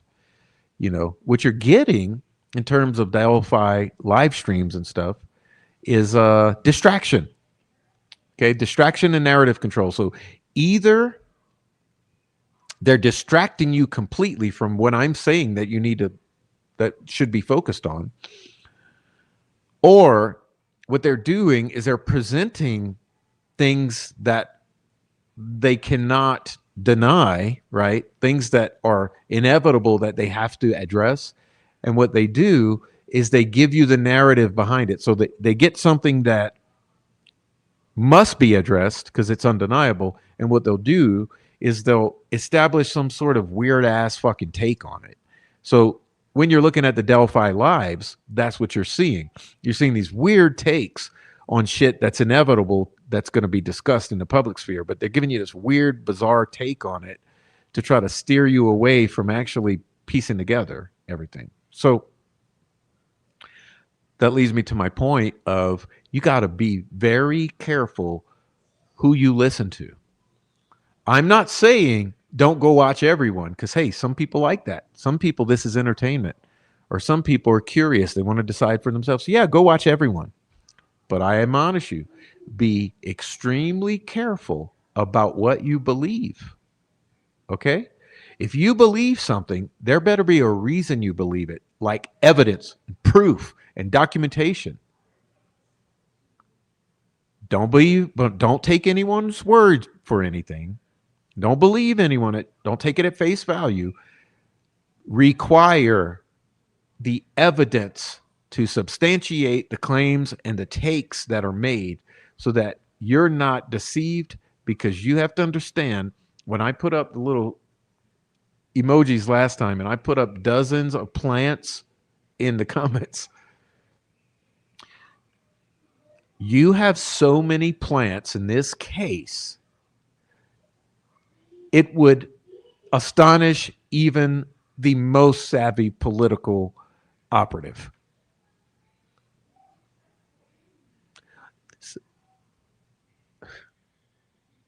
Plants, lawyer plants, creator plants, sexy women plants, new channels, new faces who pretend to be all about Rick Allen plants, law enforcement bootlicking plants, children of attorneys generals plants, hacker plants,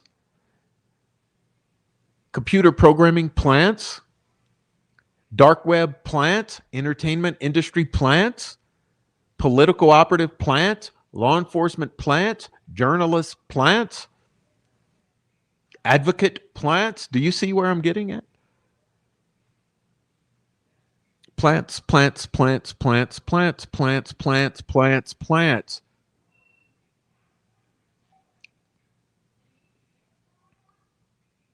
Where on earth would you ever see that in the double homicide of two little kids?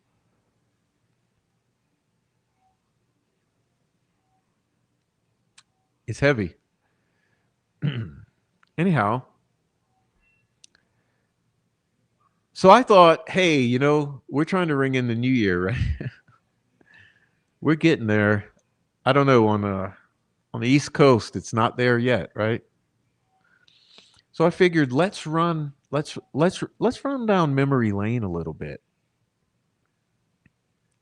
And so one of the things I want to do tonight is take a look at a video that summarizes some concerning things pretty damn well. And I don't know if someone in the chat can put the link here, but there's a channel called Oh Hey Christina.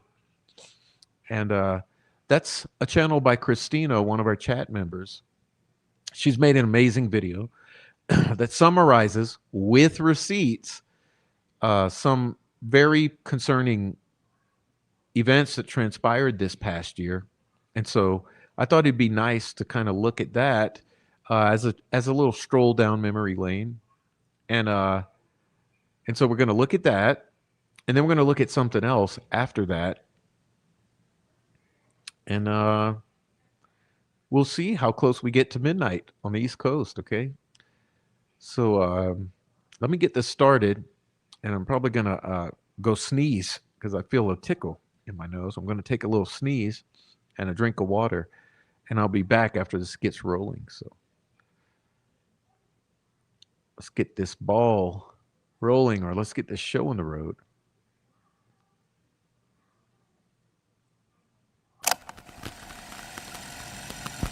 There are so many different tentacles to this. It's very complex.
It had to be done very secretly, and you know.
Okay.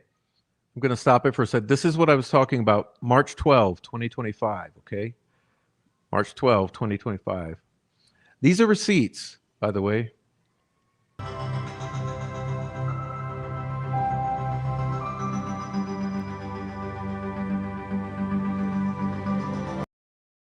I'm going to pause this just to comment because of the straight up lies.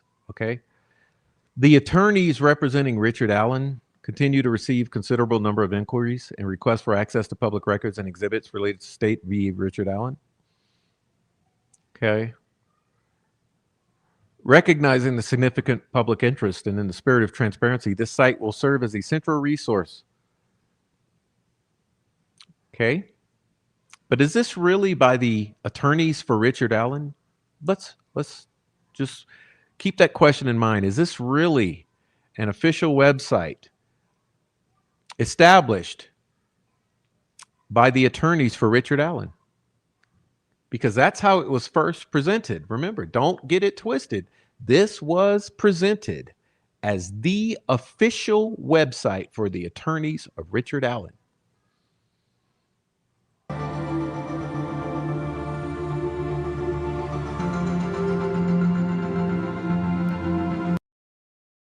Let me stop here too. Take a look. Take a look at this. Do these colors look right to you? I mean, this is that, like, I'm a very visual and auditory based person. Do these colors look right to you? Look at the pants. Okay, look at Abby's pants. Do me a favor, everyone. Look at Abby's pants here. Does that look painted? Do Abby's pants look painted on here? Does it look like CGI?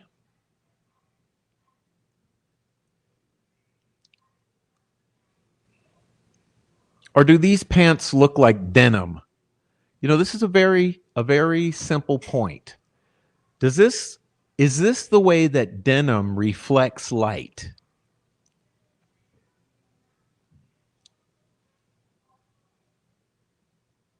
Okay.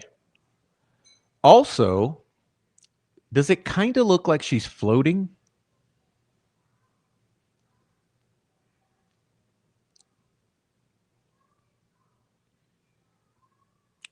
Same with this figure in the background.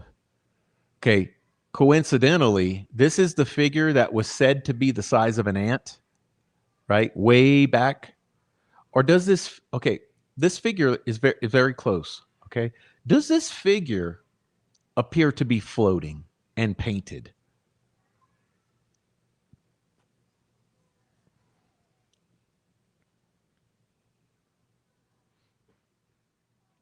This is what I mean by the color profile.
Okay, an interesting point is made here.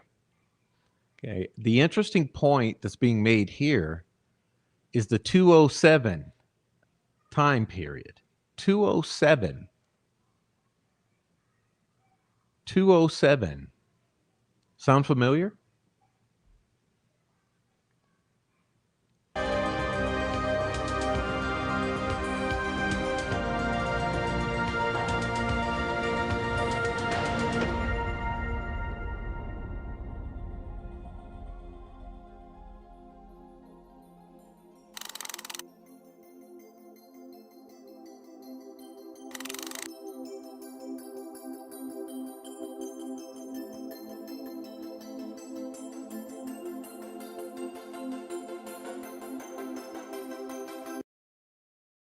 Now keep in mind, this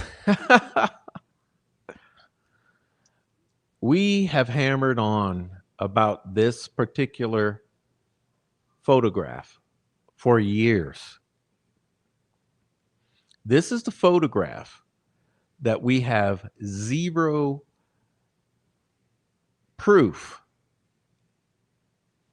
that was on the victim's phone, firstly.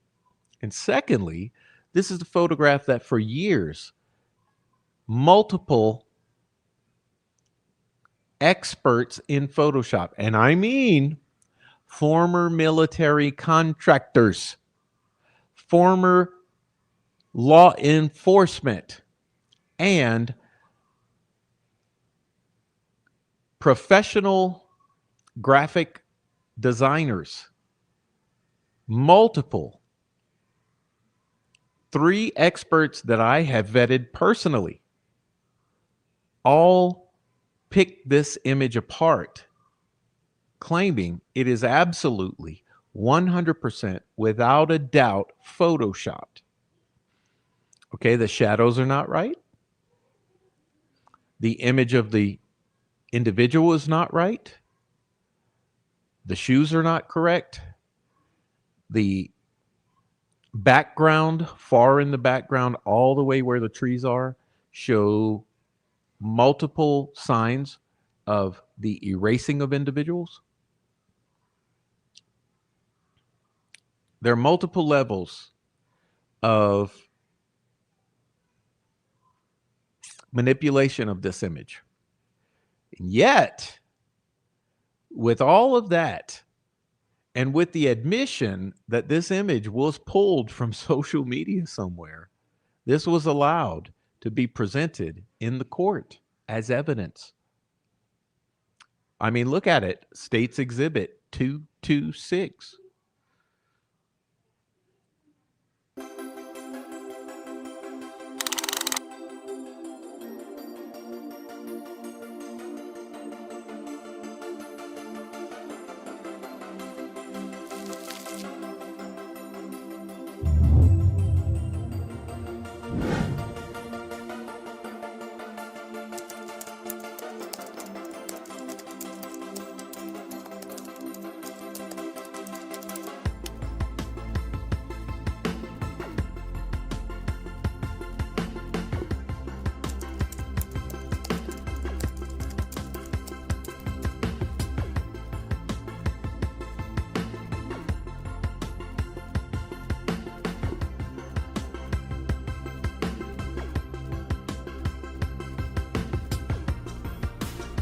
These are your PR agents laying out this rollout. It's a rollout. Okay, this is a rollout.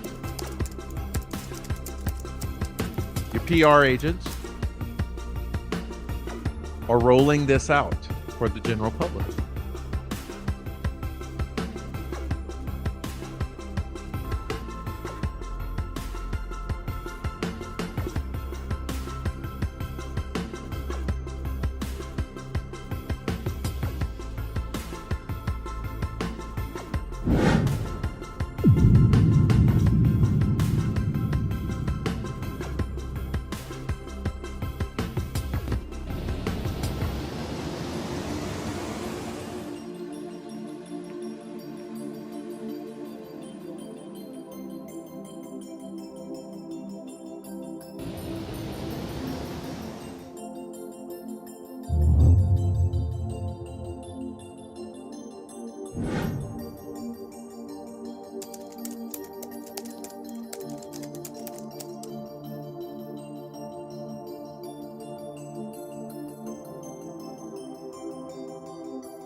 we have an update.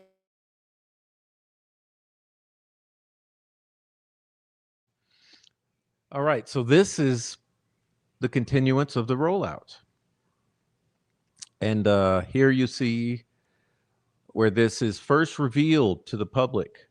Okay, you're going to see this is first revealed to the public after the promotion of the website and the putting across the fact or the allegation that this is an official rollout by the defense team of Richard Allen.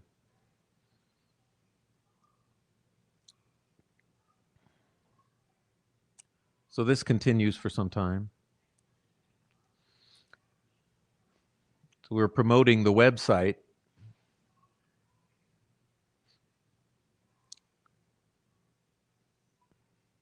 And then it's premiered.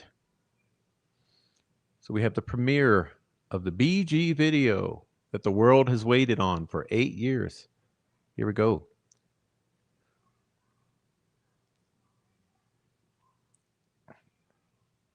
Is alleged to be unenhanced, unedited, not enhanced at all, definitely the original, no matter what.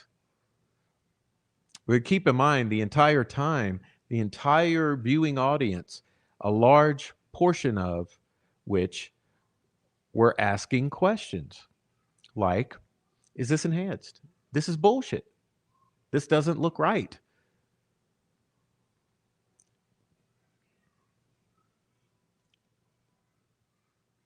People saying they don't believe it. But it was put across as the official release from the defense team. And totally legit, despite all appearances. And of course, the attorneys, the experts, the audience at trial all must have been wrong. They lied. They were lying. All of the people who were actually in attendance lied.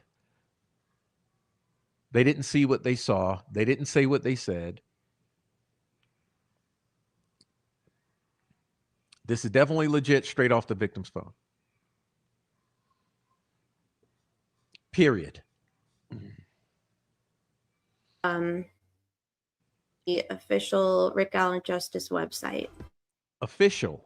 The official Rick Allen Justice website? Official? What makes it official? The official site for Richard Allen and his attorneys. The official site of Richard Allen and his attorneys. The attorneys have spoken out through two other attorneys who the family doesn't want representing. But never mind that. It's 100% legit.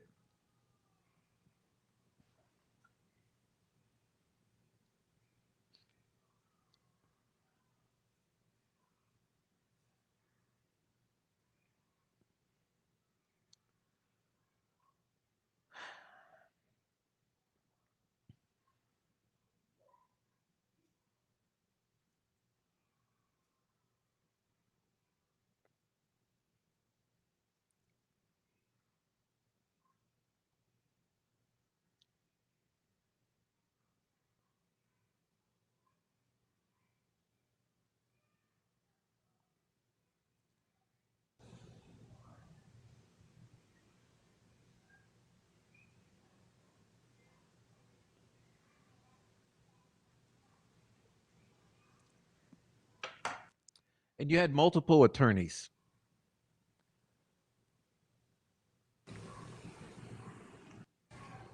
pushing this, and you know, clearly there was some problem here. But you can go watch Christina's video for more. I don't want to play too much of this, but this is all available on Christina's channel. Someone please put the link again so that all of you can go bookmark this video to watch for yourselves later.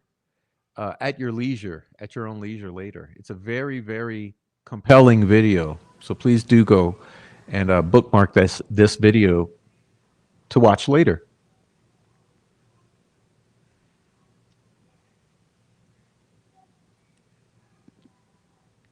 like I said, this is the PR effort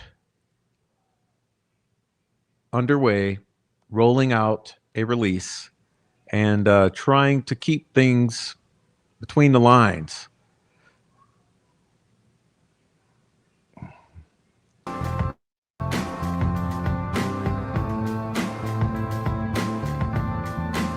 And remember, we have still not heard from any of the attorneys who actually represent Richard Allen that this was done on their behalf or at their request and is legitimate.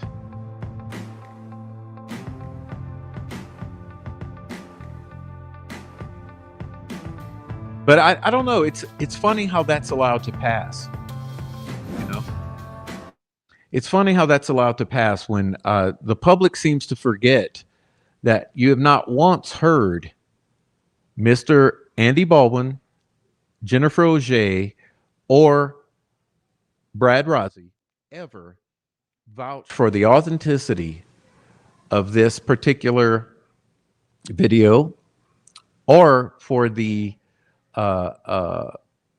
validating that it was indeed at their request that this be rolled out to the public on this supposedly anonymous website.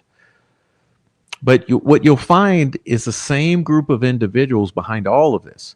And you've yet to see a single receipt from this group backing up the claims that this was done at the behest of the attorneys for Richard Allen. It's all just words. Remember, it's all just trust me, bro. Trust me, bro. And this is what we witnessed in March.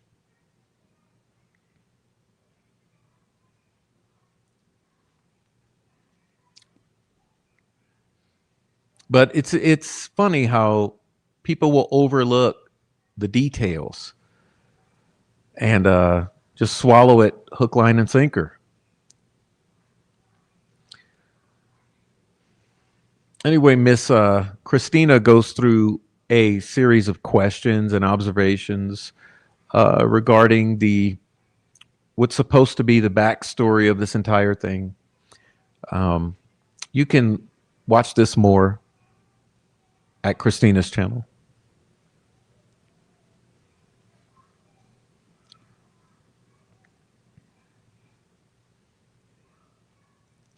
It's oddly enough that this group was also extremely disturbingly supportive of Luigi Mangione at the time of that particular murder of Brian Thompson. There was a whole lot of fawning over Luigi, and it was kind of disturbing and distasteful at the time. But in retrospect, looking back, it's even more disturbing when you see this, that there was some sort of tie-in that was attempted to be made. Okay. But Christina's going through a series of observations about the timeline and, you know, both Luigi Mangione and Karen Reed, none of which made sense. It just seemed like a kind of a loosely pieced together backstory to try to explain something, and it doesn't really add up or make sense. It's my opinion that it's all just BS padding to try to explain something that was different, which was this is a PR effort aimed at steering the public narrative. And so we had to create some backstory to make it seem organic or authentic.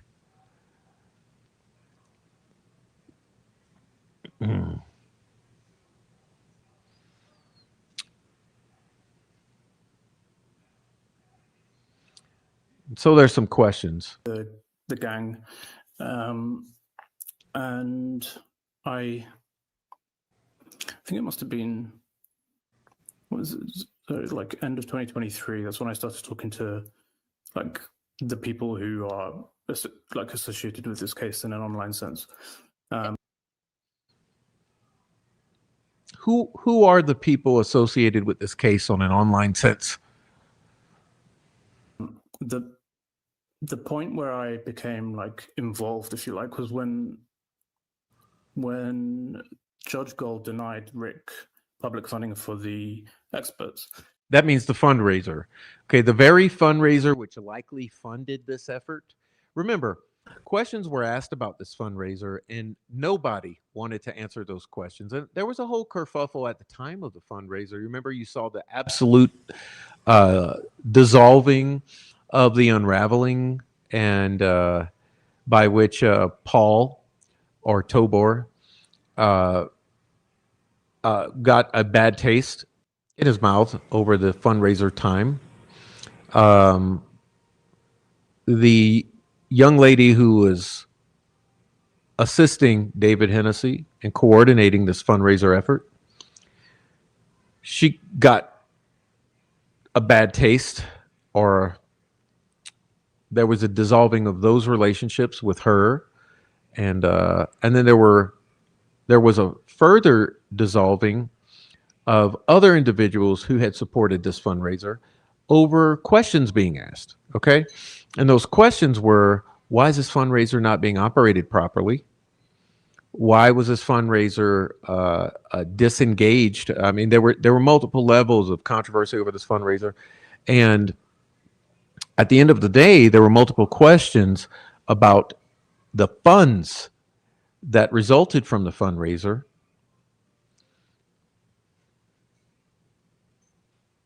And those questions remain because even Mr. Baldwin did not appreciate questions being asked about the fundraiser. And there's been no accounting of the funds from the fundraiser. Now, it's my speculation that it's because if some of that funding that was obtained via the fundraiser, which was established under the banner of a fundraiser for experts for the defense of Richard Allen, if funds had been diverted that were intended and raised for the purpose of experts for Richard Allen, if funds had been diverted and used for the purpose of funding some sort of PR effort on behalf of the defense of Richard Allen, I could definitely see the uncomfortable response in answering questions about the fundraiser, because that would be misappropriation of funds, which would be a very touchy subject with everyone involved in the fundraiser. And it seems to be that that was a huge tipping point in a whole bunch of relationships disintegrating that were prior existing of those who put together and facilitated this fundraiser. So it's my assumption, and I have no proof of it, but the major question in my mind is, was money pulled from this fundraiser and handed over to certain individuals who then signed NDAs to start to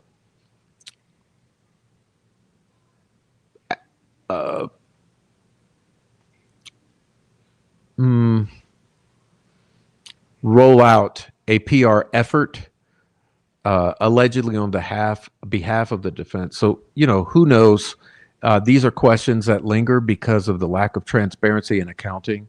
And hey, it's never wrong to ask the questions. When you see oddities or abnormalities, those raise questions. Normally what raises questions are abnormalities.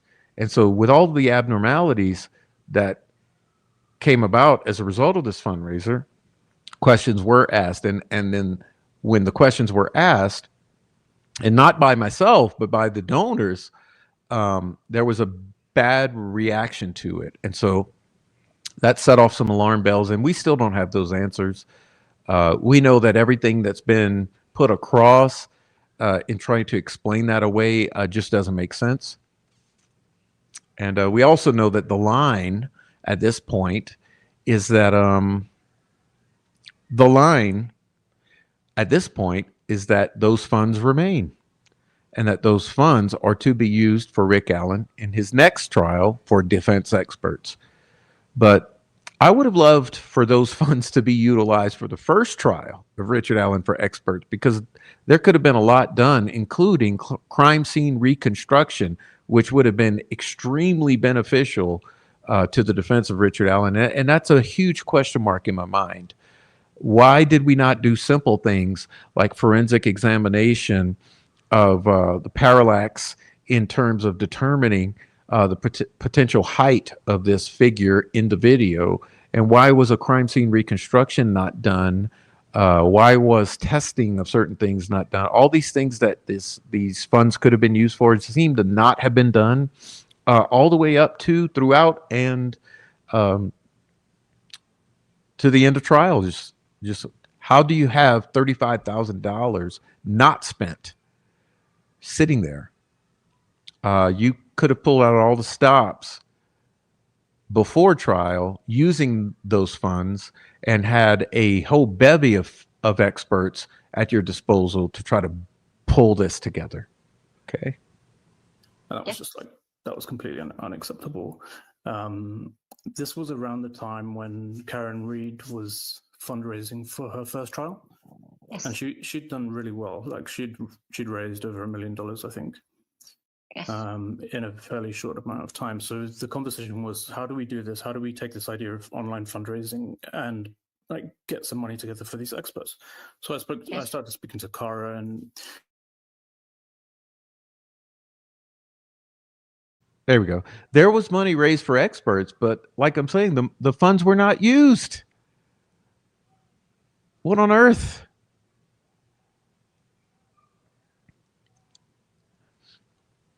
In what world do you not use even a third or half of those funds when you're combating the obvious, like, uphill battle, the mountain of obstacles that you were combating in attempting to defend Richard Allen, when you saw what the judge, the prosecutor, and law enforcement were doing? It makes zero sense. And the point here is not that Gold denied funds for certain experts. That's a given. Okay, that the judge was obstructing all kind of things in the defense of Richard Allen, but still, experts could have been utilized that would have added to the defense's case. And it's very, very, very concerning that they were not, when you had a cash of $40,000 set aside specifically earmarked for that use.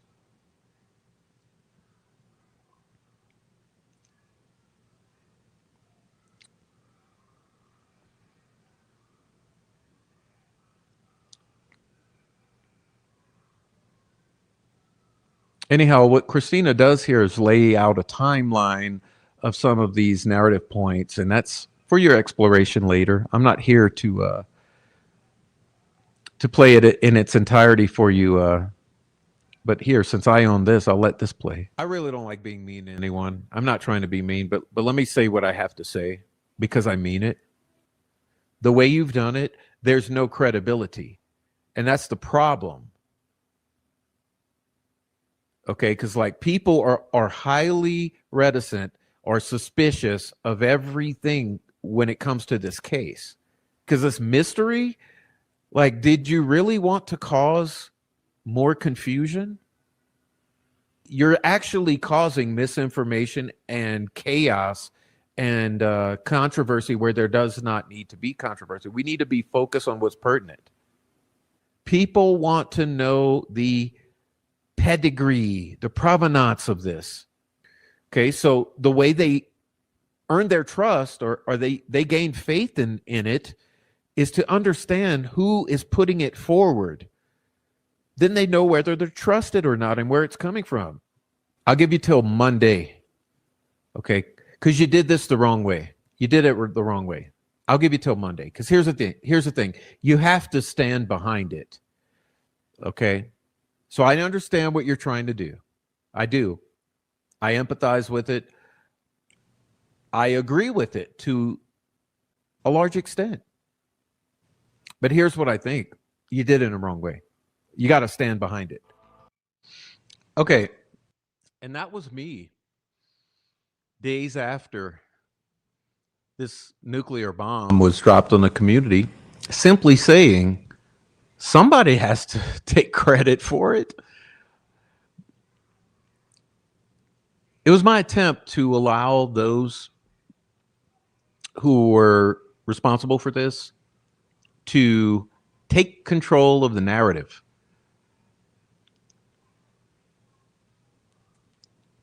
It was my first attempt to do so, and unfortunately, it just didn't work out because those behind it refused to stand behind it, claim credit, and give the public confidence in what this was and where it was coming from. And honestly, I don't think I was very mean at that point. I was just trying to get across or reason with these individuals to please do the right thing. But it's funny because that was not well received. And instead, it was twisted. And as time carried forward, it was framed as hateful and mean and unreasonable. And that's another red flag. Okay. It's another point that gives rise to concern. Why would those responsible not give this credibility or ease the public's concerns? Because it wasn't just me. It was a large number of viewers in the community who were asking questions and not comfortable and confused about what this was and where it was coming from.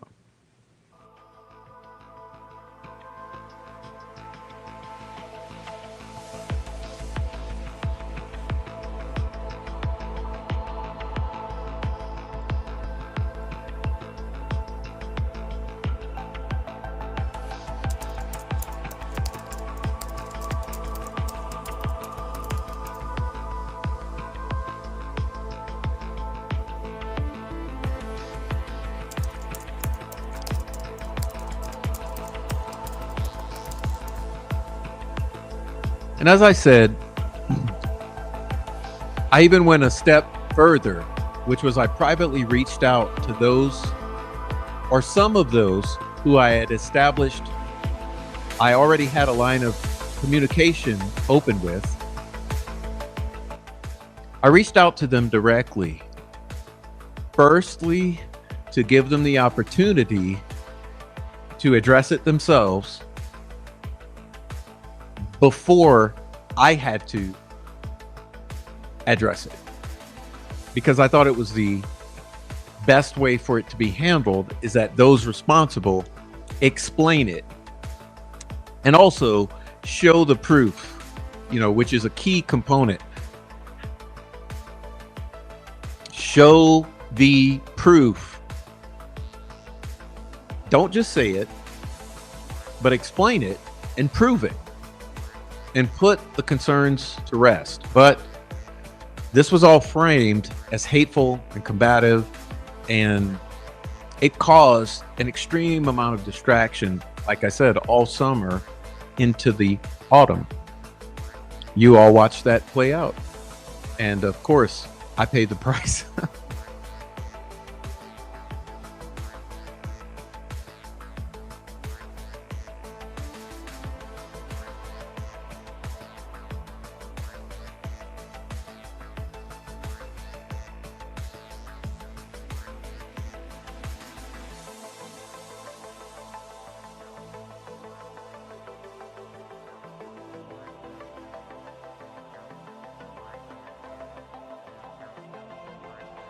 So, I mean, the takeaway here is someone's lying.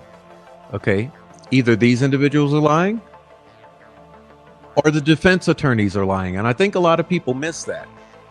Okay. A lot of people missed it because you have to understand that someone has to be lying. So who's lying? Are these individuals lying?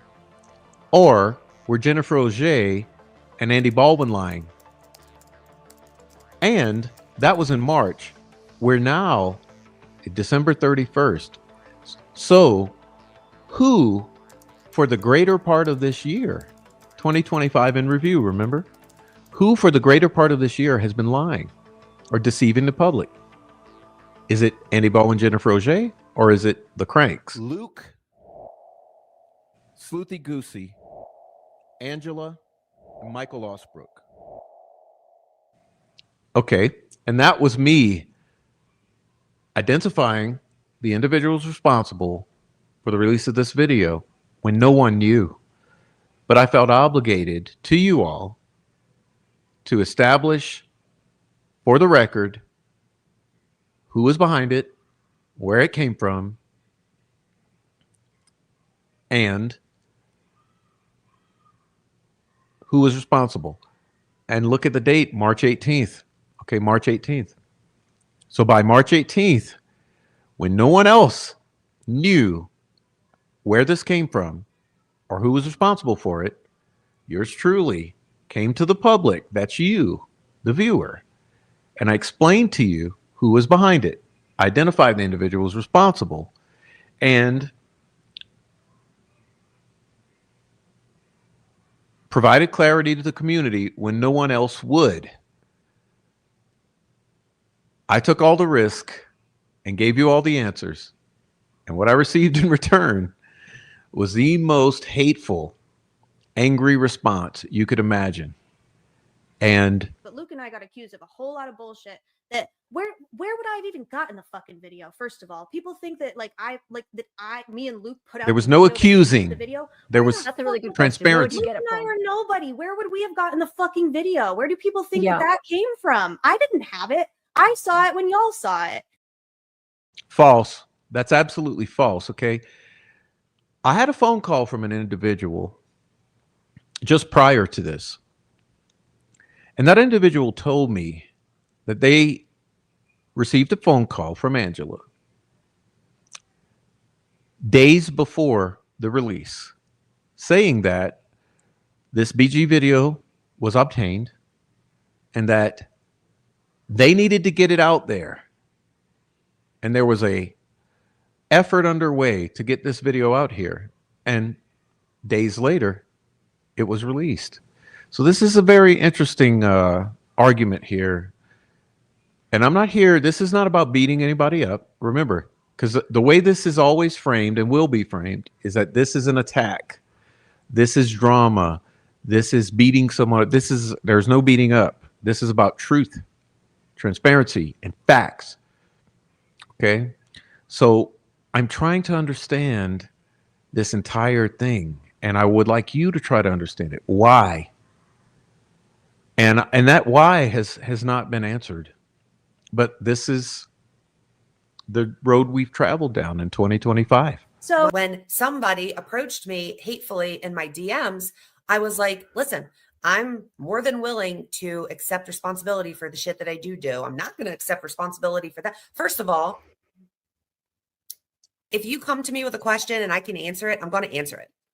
And so I said, came from the defense. Well, that wasn't a good enough answer. No, how could it be a good enough answer? Who am I supposed to believe? Who should any of us believe? Who should you believe? Because words are meaningless in this online sphere. When we're dealing with the Indiana State Police lying to us, the prosecutor lying to us, law enforcement lying to us, the defense team lying to us,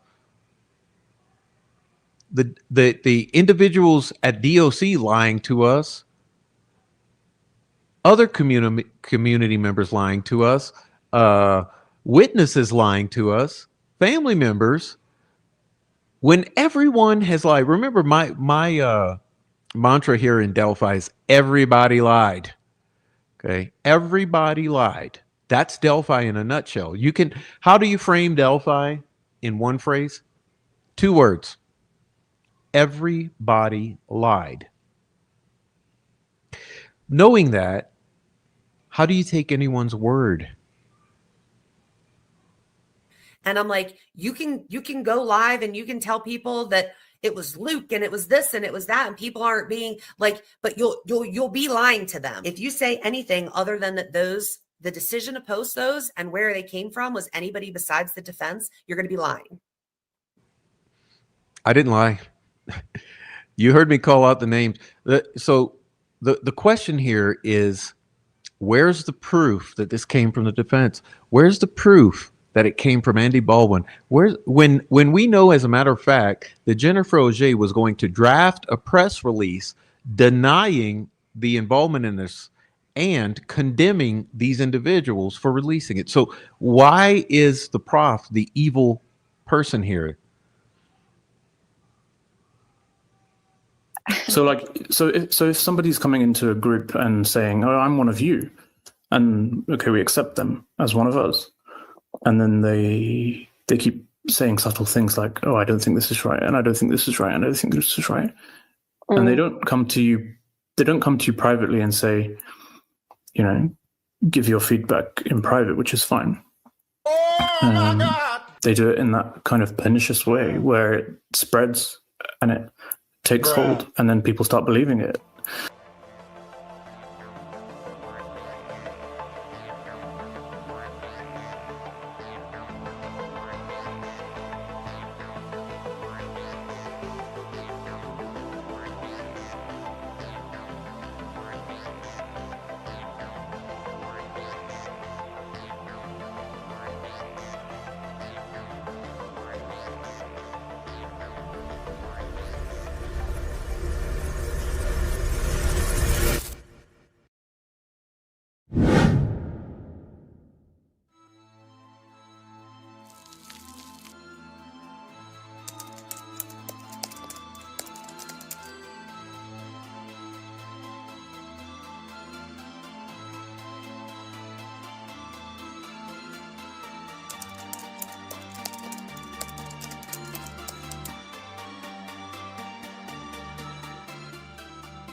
Now, this is a very interesting series of things here I want to really look at closely, so I'm going to be stopping it.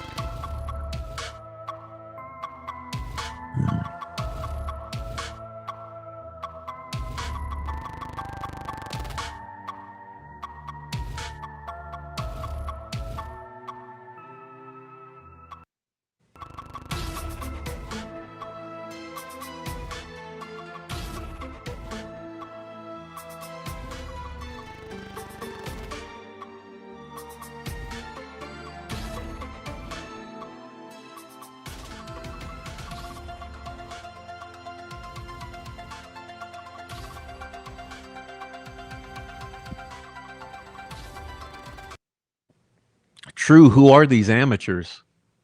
Who would joke like that?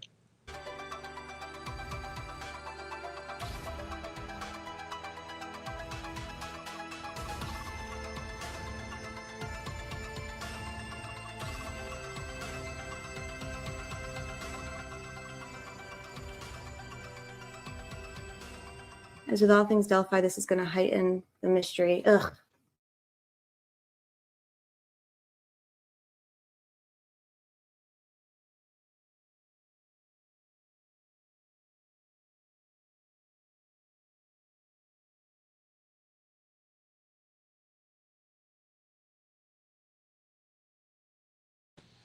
So there was a massive effort to shame people for asking questions, to shame people for being skeptical, to shame people for having alternative theories, so to speak.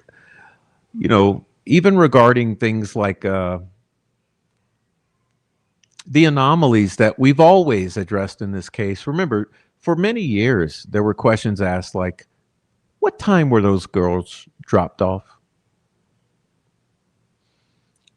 What time were Abby and Libby dropped off? Who dropped them off? Where were they dropped off?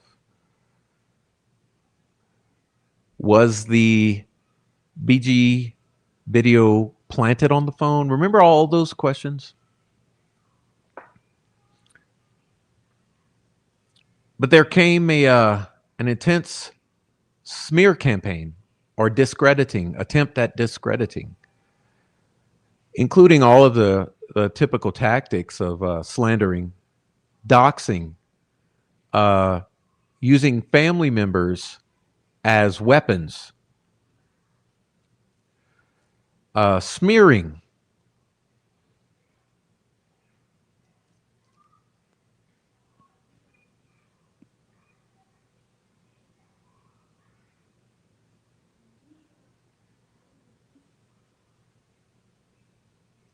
Just lying, misrepresenting, putting doubt in the viewers' minds. Nazis, name calling, KKK, Nazis, black magic, mocking. All of the things that you expect from a coordinated trolling campaign, including the discrediting of any independent voices like Amy G, Adrian, Christina, the Prof, Noe, literally anyone who's not part of the group.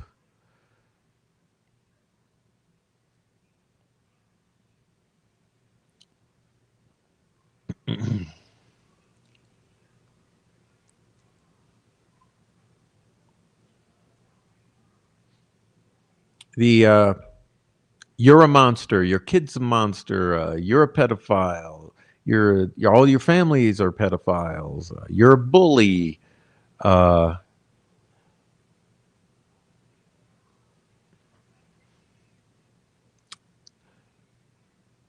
mocking is a huge component of this.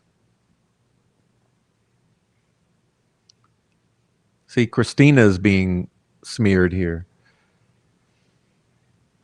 Chosen journalists making money off the deaths of 2 children.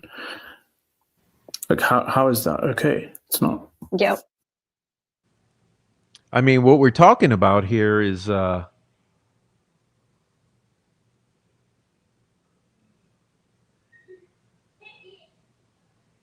advocates, people wearing the mask of advocates, which we see on both sides. So let's remind you that it's not just the people who frame themselves as advocates for Richard Allen, but a huge problem we've been dealing with for years are the exact same tactics by those who claim to be advocates for the family of Abby and Libby, the family, okay?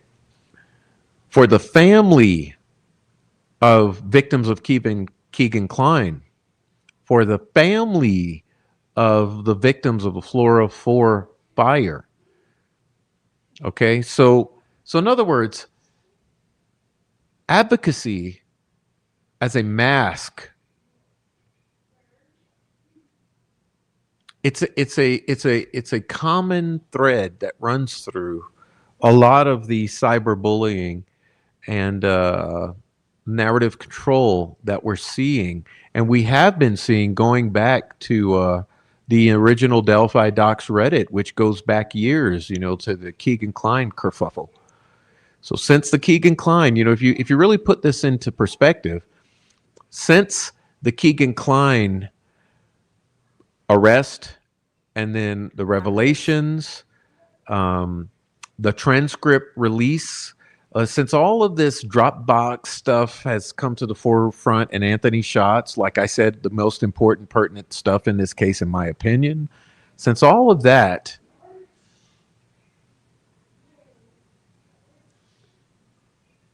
we've seen a whole bunch of so-called victims advocates come to the surface or come out of the woodwork and come online with a stranglehold on the narrative, and then being absolutely vile and unhinged in the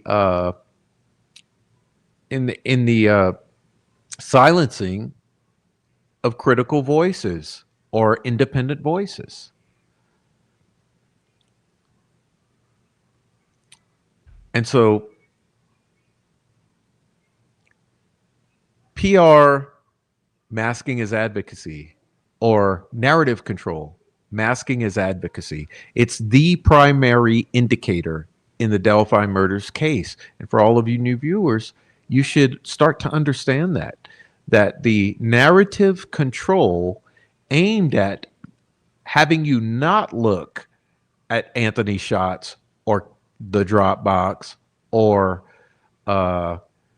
any of the other related cases, masking is advocacy. So using the advocacy as an excuse or a cover for controlling the narrative, whether from the side of the prosecution, the state, or the defense. Advocacy on all fronts, in all the angles, saying, don't look at Keegan Klein's Dropbox, don't look at Anthony's shots, and don't look at the family.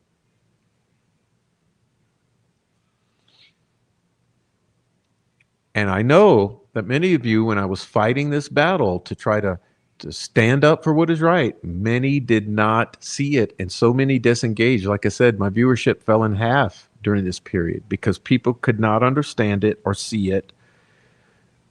And it's due in large part to the victim's advocacy masking.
Like I said, all independent voices are squashed or quashed, including the second location. All independent voices. Skip Jansen, Adrian, the Prof, Christina, Amy G, Erica, Morse. All independent voices must be squashed.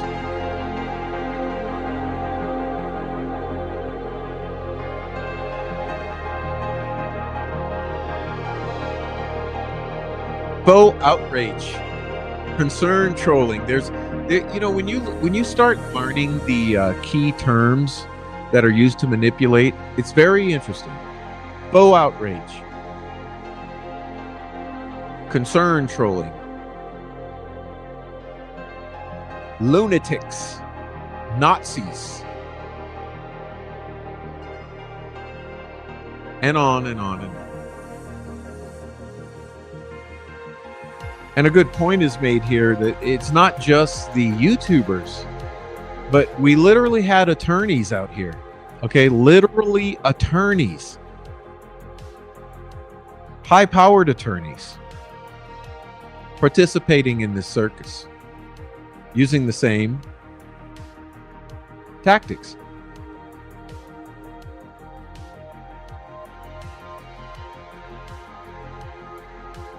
Doesn't really make sense.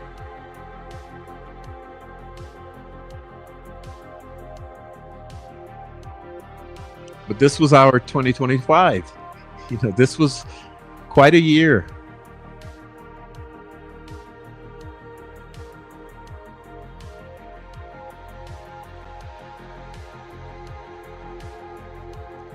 And it was made very clear to these attorneys that their social media presence was concerning, problematic, and unwelcome by the family of Richard Allen.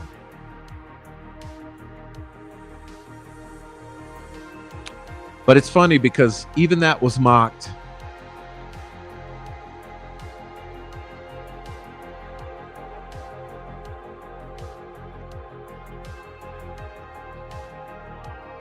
Who on earth would choose their social media presence as a professional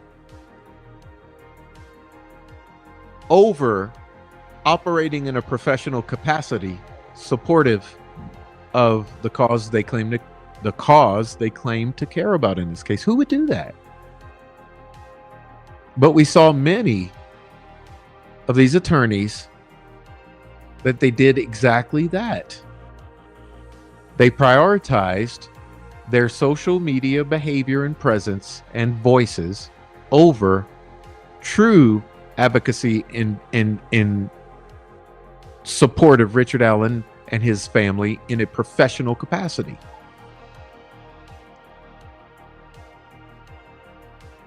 And it's funny that seems to be a controversial take. I mean, who on earth would think it's a controversial take to say, hey, you're a high-powered attorney in Indiana or Illinois or North Carolina or New York or Texas. Why don't you utilize that for the benefit of Richard Allen rather than run your mouth on social media in a way that's concerning to the family? But that didn't seem to get across. That idea didn't seem to get across very well. And I'm sitting here as not an attorney or not high powered and not a professional in any manner related to this case. And I'm saying, all I have is social media. These people have power and degrees and licenses. I can understand me shit posting on social media. What about these people? Rather than shit posting and claiming allegiance to cranks, can't we work for Richard Allen in a professional capacity for him and his family?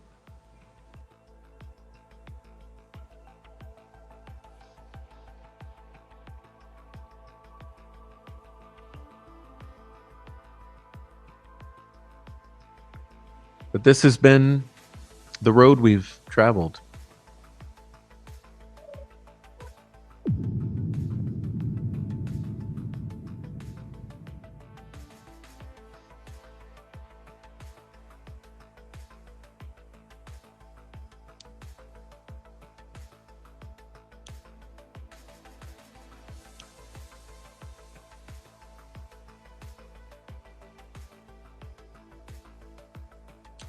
And keep in mind, my whole thing that I've adhered to all these years has been receipts. And no one ever likes to hear that. Receipts. Why? Because receipts are important when everybody's lying. It's the closest thing we have to evidence of what's really transpired. This is why I hold to receipts. You don't understand the number of emails and phone calls I've received over the years with people with a lot of talk, a lot of hypotheses, a lot of allegations and stories and speculation. And to all of them, they could vouch for me when I tell you, I've said to them, You got a receipt for that? It's hard to tell a story. He's just a normal guy. He liked fish, and he liked walking, and he liked his family, and he still likes them. I mean,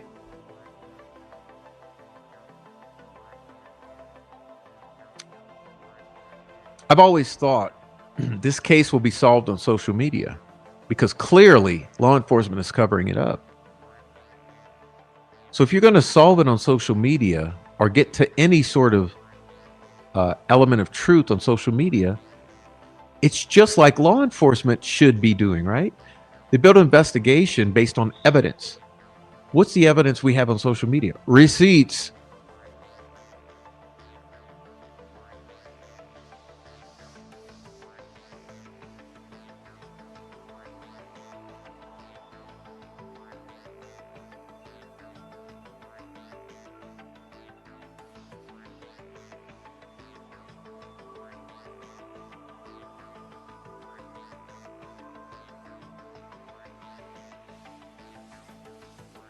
And look, this is not a smear campaign here. These are observations.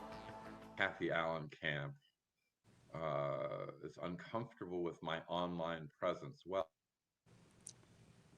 and you know,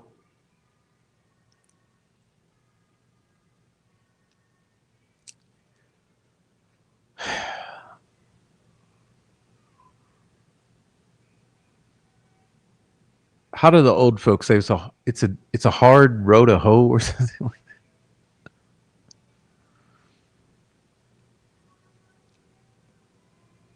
Like I said,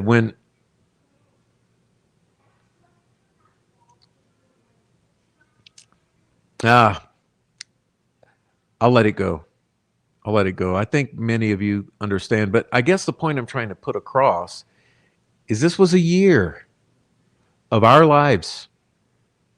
This was a year of fallout after the conviction of Richard Allen. And this is what our year entailed? You know, do you get what I mean? Like, the fallout from the trial of Richard Allen ended up being a battle for the truth on social media, for which great prices were paid by numerous individuals.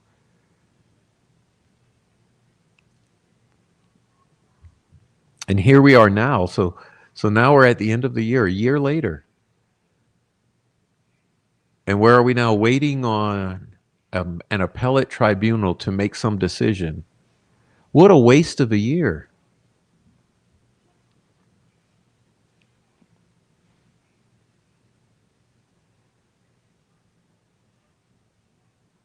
This year could have been spent focusing on all the atrocities that occurred at Westville, on true advocacy for Kathy and Rick Allen, on the holding accountable the DOC and the state police for a plethora of civil rights violations, human rights violations, incompetency on a level that's unimaginable when it comes to this in quote unquote investigation, wherein we had 70 days of deleted evidence. We had lost evidence. We had items that weren't tested. I mean, even the controversy over the sticks. You know, we had the whole leaking of crime scene photos in an effort to sabotage the defense and steer the public narrative. Like the plethora of issues that could have been explicated on social media, and the noise that could have been made over this travesty or miscarriage of justice. Because remember, the miscarriage of justice is not just the wrongful conviction of Richard Allen, but it's the faux justice for Abby and Libby. Because yes, as I mentioned before, if the true killers of Abby and Libby have not been brought to justice, if the truth has not been told about what happened to them, That in and of itself is a great injustice. It is not justice for Libby and Abby. And then furthermore, if a man who was not involved, or even if he was not the lone wolf killer, which is a story that's been put across, if he was railroaded and wrongfully convicted using the force and the power of the state of Indiana against him to secure a conviction improperly, how is that justice for Libby and Abby? Because even if you believe Richard Allen took part in this, certainly you can't believe he's the lone wolf killer, that there has to be more to it. So are you satisfied that this is the story that's going to perpetuate into infinity? Are you satisfied with that? Is that justice for those girls, that their true story is not told? How is that justice for those girls? They had their whole lives ahead of them.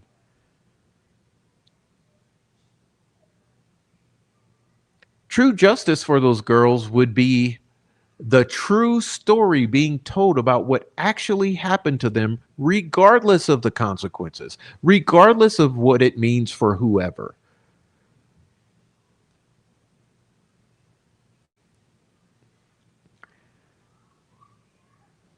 But at this point, I have zero confidence that the true story of what happened to Abby and Libby has been told. And that is the ultimate injustice. And that's something for a lot of us to marinate on. We have to think about that. Even the bloodlusters. You want justice for Libby and Abby? How about the actual truth being told about what actually happened to them? Not this fantasy about Richard Allen, lone wolf killer.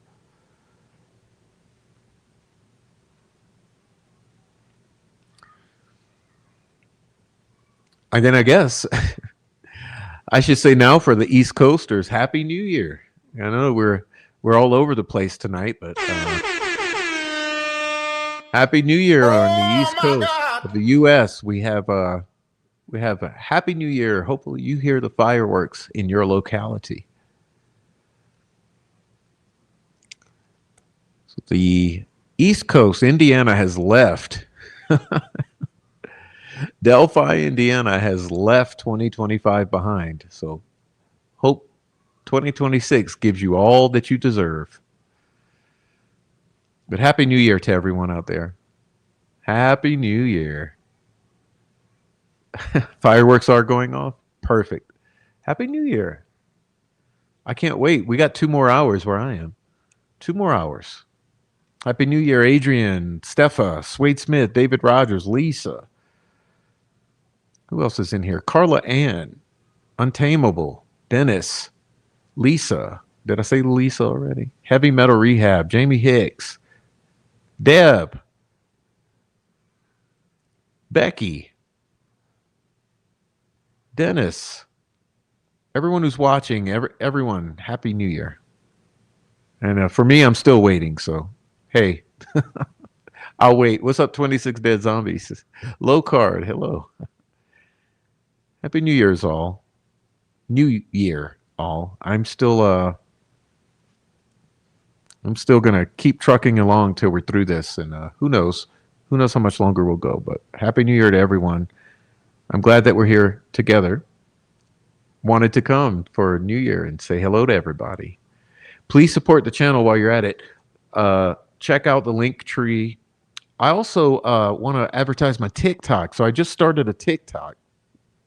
So if you go in the About Me section of the channel description, over in the About Me section, you'll see the TikTok. Go subscribe at TikTok. I'm going to be making shorts over there.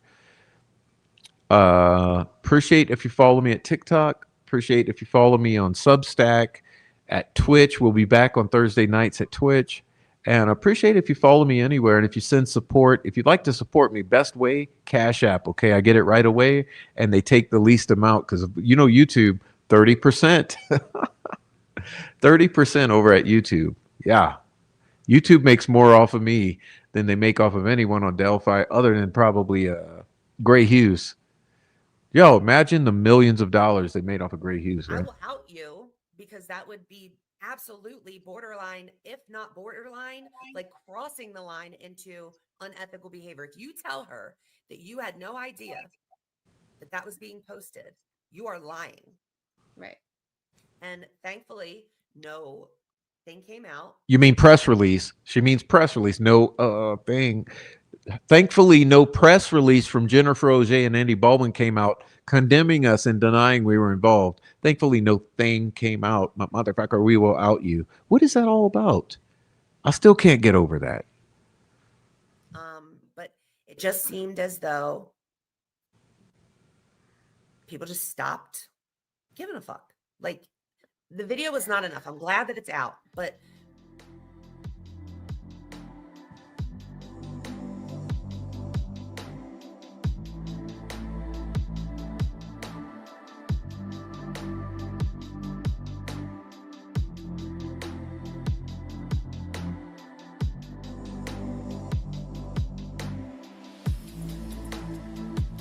No.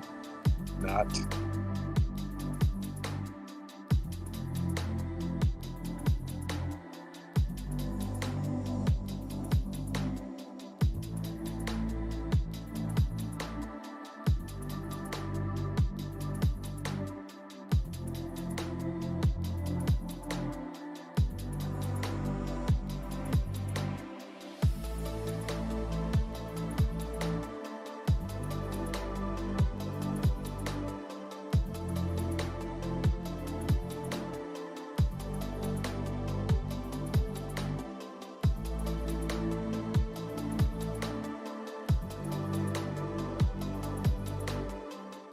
Sleuthy, who is one of our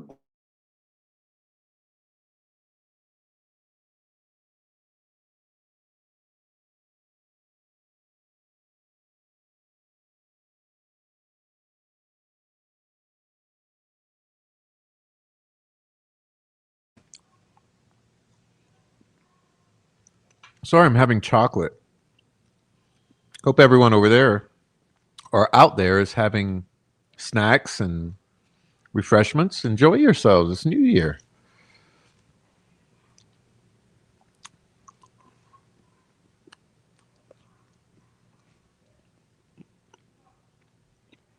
And you all remember the hateful comments towards Andy Baldwin.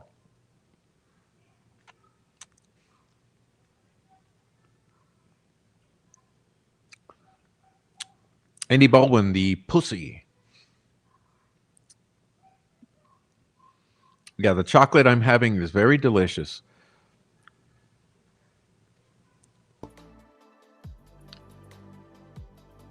By the way, what's up with the praising of Sharon Milburn? You guys pick up on that yet? What's up with the praising of Sharon? I'm trying to understand that one too. I don't know if you guys in the chat find that a bit odd, but ooh, talk about state actor. We're praising the court? The same court who railroaded Richard Allen, we're praising him? Okay. The same court who have deemed confidential the exhibits derived from the Bridge Guy video. We're praising them. Oh, Sharon, I love her. Nobody put smear on her name.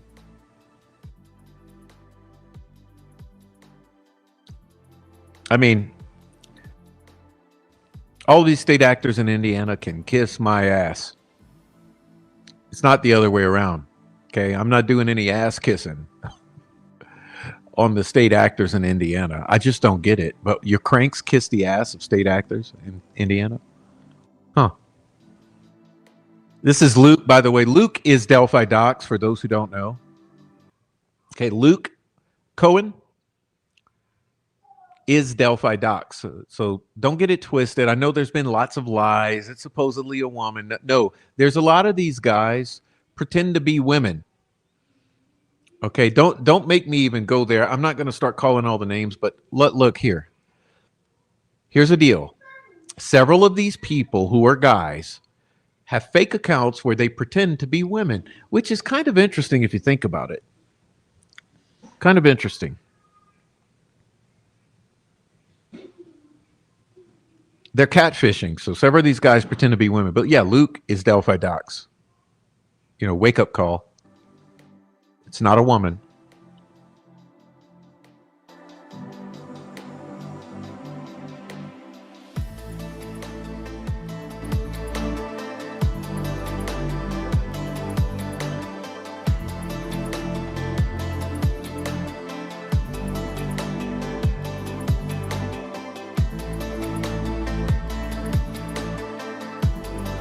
But Luke and I got accused of a whole lot of bullshit that where would I have even gotten the fucking video?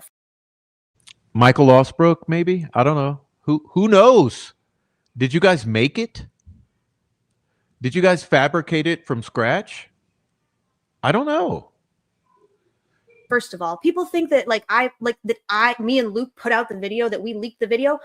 That's a really good question. Where would you get it from? Luke and I are nobody. Where would we have gotten the fucking video? Where do people think that came from? I didn't have it. I saw it when y'all saw it. That's not true, but yeah, it looks totally fabricated. So I don't know. It's whoever made the fucking video is where you got it from. I would assume. So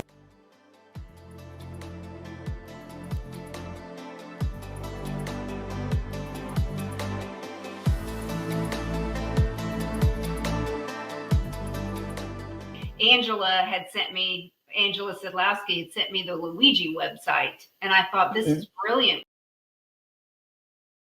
A few of us.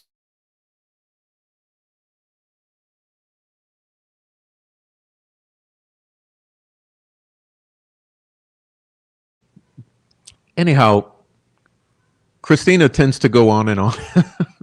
This video gets a little long, but it's a very good video, and I would suggest everyone go look at it if you want some context and a timeline, because what's very important in all of this is a timeline.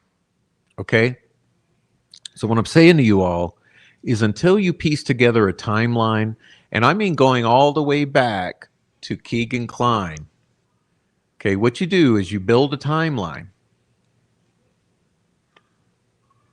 You build your timeline. Go back to Keegan Kline, okay, and then start on Reddit and see what happened on Reddit, okay? See who the individuals were involved in Delphi Docs. Well, I'll tell you, it's all the cranks. The cranks come from Delphi Docs. It's all the same, okay? The team came over from Reddit to YouTube. And then you do the same with Murder Sheet. So you go to Murder Sheet and you build a timeline. See when Murder Sheet came about. See what was going on Reddit, okay? See what was going on YouTube, and then see what happened when Murder Sheet came out of nowhere. And on and on and on. And it's important to build that time. That's part of what Christina does here, and we're all working on other timelines, but I think building timelines is extremely important. And if you take it all the way back, like I said, to 2019, 2020, you'll start to see things. And it carries from 2019, 2020, 21, 22, 23, 24, and now we're at 25, you see? And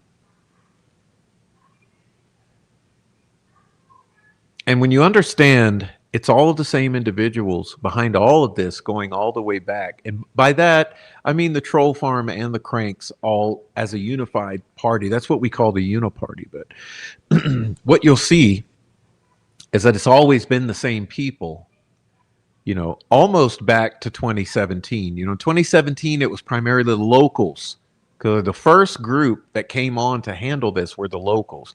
But after Anthony Shots was revealed,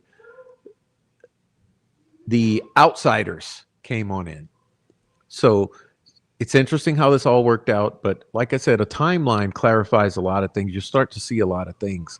And what you will see is a massive narrative control campaign, starting with the locals, 2017, and then flowering on out into people all over the world after Anthony Shots was revealed.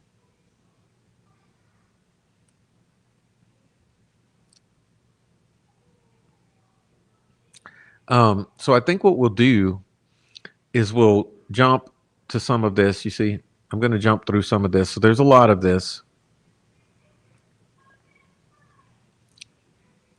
remember I've said you have lots of attorneys, okay, lots of attorneys who operate behind the scenes who you've never even heard of, okay? There are lots of attorneys behind the scenes who you've never heard of.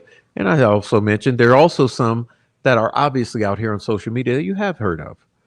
So there's twice as many attorneys as you know about, because half of them are hiding behind the scenes. Same with the hackers and computer programmers. Okay, there's a lot of hackers and computer programmers who you don't know are operating in this sphere. Okay, they're literal state actors.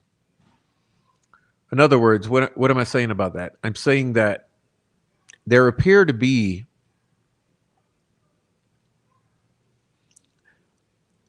state employees. You get what I mean? Okay, let me put it the simple way.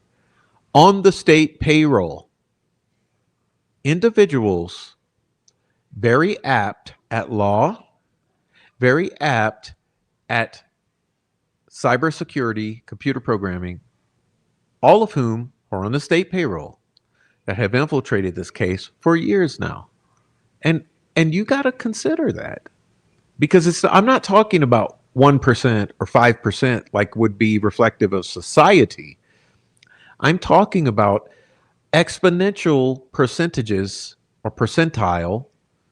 There's an exponential percentile of individuals in the fields of social media influencers, computer programmers, and lawyers who have infiltrated this case, come out of the woodwork, exponentially beyond the slice of society.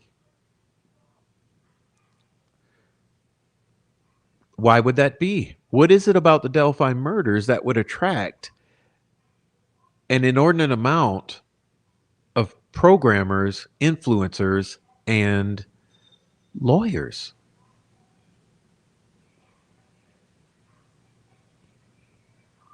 All right. So this is Christina's video. And I think from here we'll move on. Okay. So all of you, please go subscribe at Oh Hey Christina's.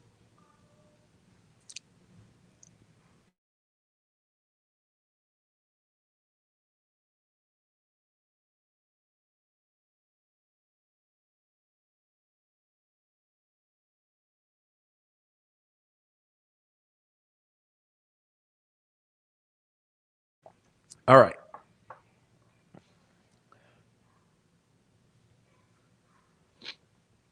So I want to thank Christina for this video. Okay, thank you, Christina.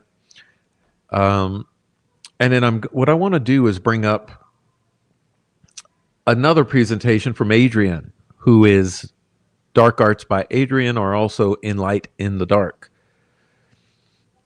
Because she, I think, reflected back on this past year in this presentation here, which also covers the past year.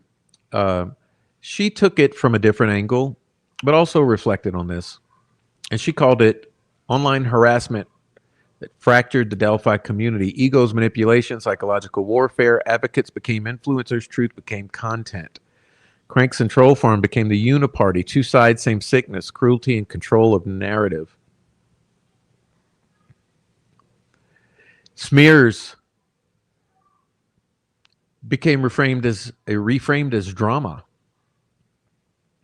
Okay, bullying called infighting or misunderstanding, or what they do is they play victim. They love to vanish and reappear or rebrand. Okay, so a consistent pattern we've seen is that when things get too thick, it's an epidemic that these individuals on all sides, by the way, what they do is they change usernames and they become a different person. And a case in point is Delphi Docs subreddit, where you will find all of the cranks. But what you will not find is them in their original names, except one. if you go back into Delphi doc subreddit and thoroughly study it, you'll find all those cranks under different usernames. And what happened is they left Delphi docs, rebranded, came on to YouTube and Twitter. And the same with the trolls, okay? The troll farm. What you'll find with the troll farm is they go all the way back to the beginning. And over the years, there's just been constant rebranding or changing of usernames. So what we find is that we find all the same individuals going back years and years. And all of these individuals are the same group of individuals going back years, but you would never know it because they all appear new all the time. Because when they burn out an account, when things get too bad looking or too red flaggy, then they change the name and suddenly become a new persona. And like I said, the guys become girls, the girls become guys. Old people become young people become old people. Okay, it's masking, it's rebranding, it's constant masking. And a constant pattern she's calling out here too is the victimhood, the playing a victim.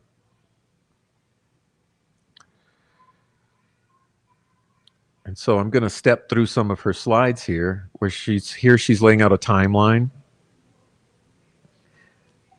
of early 25. She talks about the Bridge Guy video release. Okay. And she starts to go into some of the complexity of the social media kerfuffle. And again, this is so I don't know if someone could post Adrian's misogyny video in the chat. So those who would like to hear Adrian explain it, go check out the misogyny video.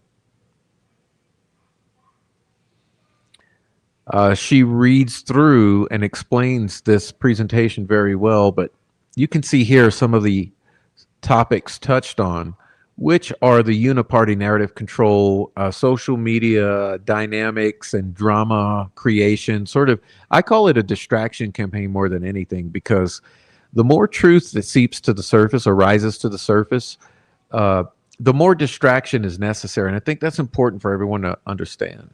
You know, the more truth that surfaces, the more distraction and chaos and noise is manufactured. And that's sort of the content of this slideshow here, where you can almost see in this single screenshot or this single slide how the distraction is so prevalent here. I mean, whether we're talking about the Roblox video and how that was weaponized, it was used as a swatting attempt. There's doxing, there's drama, there's narrative control, there's twisting of truth into other things. There's a lot of parties behind the scenes.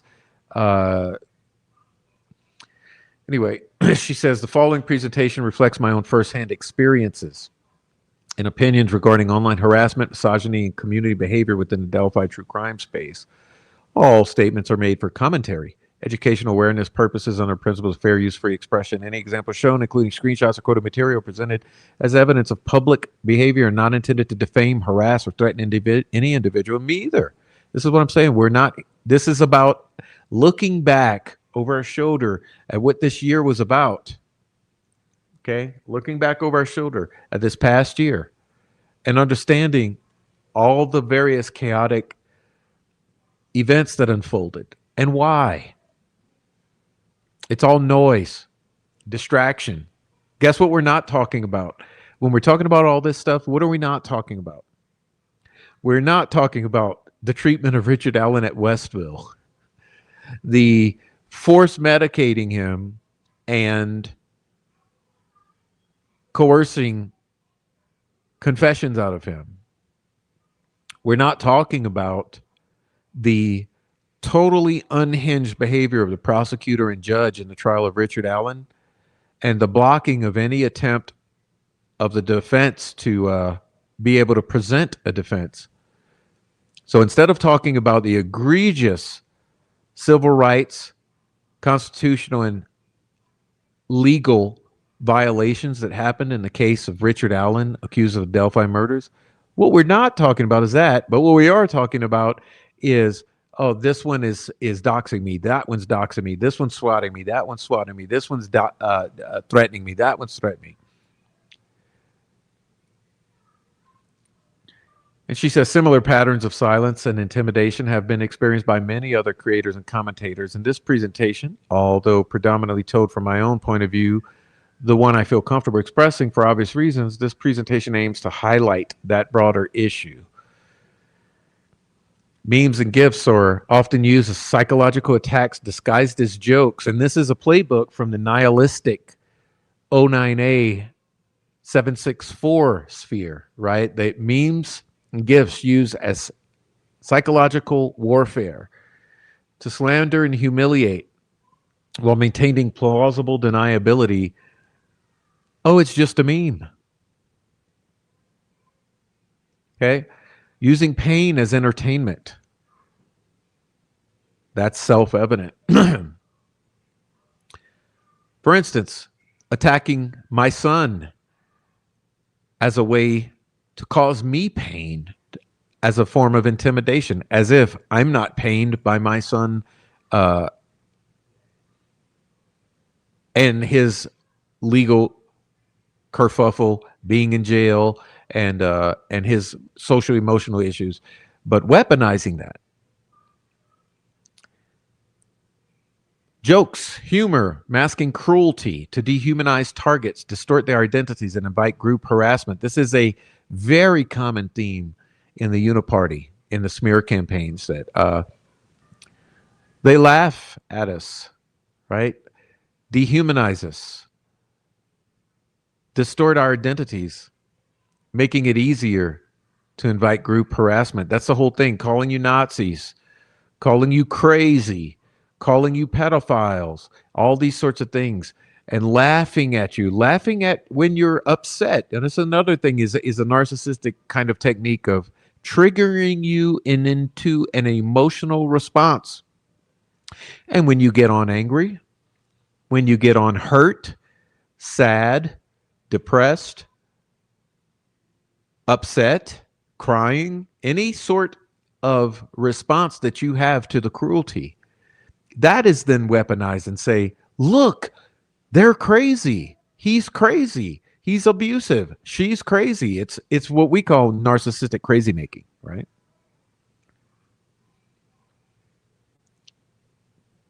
And it then allows the group to follow behind and pile on. The goal is to control by silencing, isolating, and driving people off platforms through shame and fear. And you've seen it with me, Adrian, and Amy G, and Christina in particular.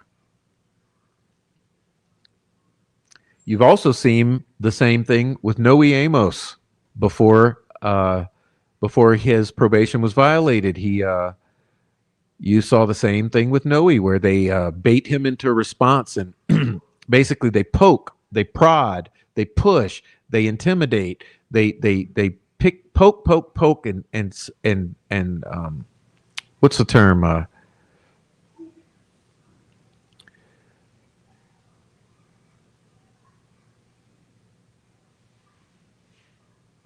Anyway, you get it. They push and push and push and push and push until you respond, and then they use that to say, look, he's crazy.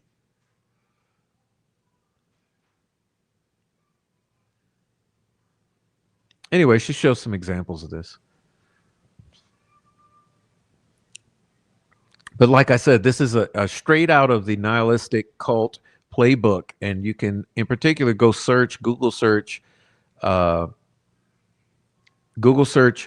09A 764 and memes, and you'll see it.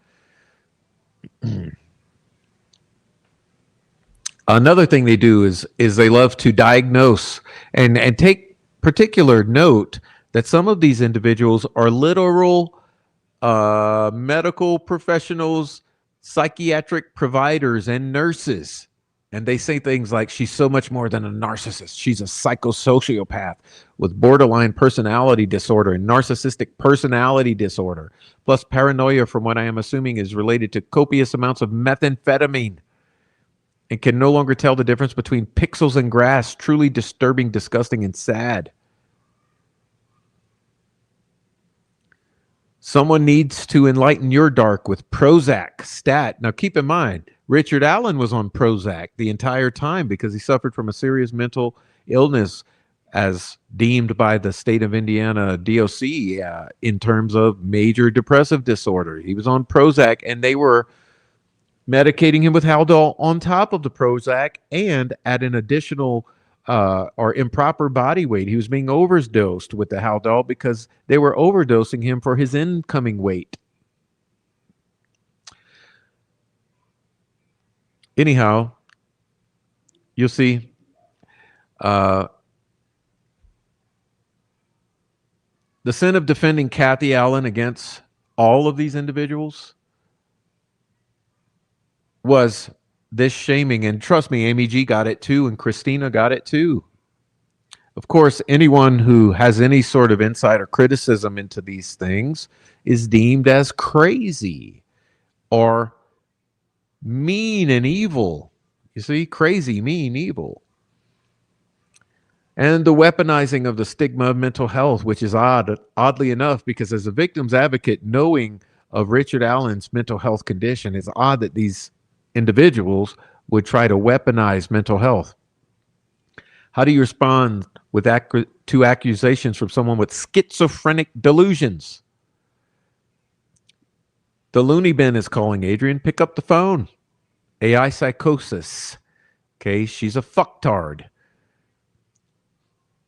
Can't tell if it's non sequitur spaghetti or schizophrenia. Is schizophrenia contagious? You know? Crazy.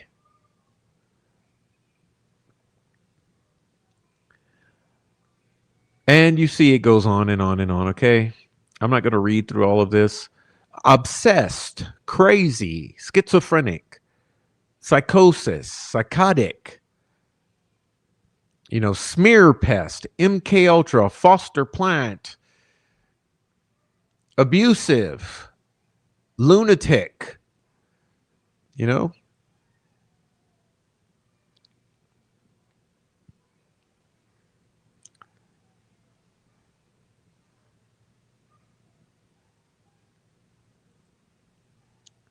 Relational weaponization, using a woman's romantic choices or relationships, and I would say vice versa, the man's as well. Using anyone's romantic choices and relationships to attack their credibility, morality, or intelligence. It reframes private relationships as public evidence of character flaw, implying naivete, promiscuity, or manipulation. It's a tactic rooted in misogyny, because men's romantic histories rarely get used against them in the same way, unless you're in Delphi. Remember, they've weaponized Rick Snay's divorce. You know, Rick Snay had an amicable divorce with his wife. Noe Amos had an amicable separation from his wife. Prof had an amicable separation from his significant other. But what do they say? They say, I wouldn't be surprised if Prof's ex is 6 feet under. Whatever happened to little Prof's mom? Is she dead? Because, of course, making me a murderer is the next best thing, or the next level, the next step after making me a pedophile and a monster. But you see here, the particular targeting of Adrian, as she mentioned, she's providing from her perspective, targeting her using relational weaponization. Okay. Is Prof single? You should rebound with him.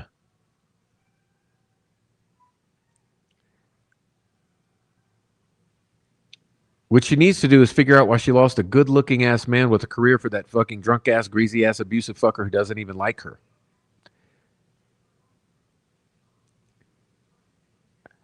And Luke says, Adrian is obsessed with sextortion because that's what Alex told her was happening every time he cheated or attempted to. Well, let's talk about sextortion. Let's talk about all of the cranks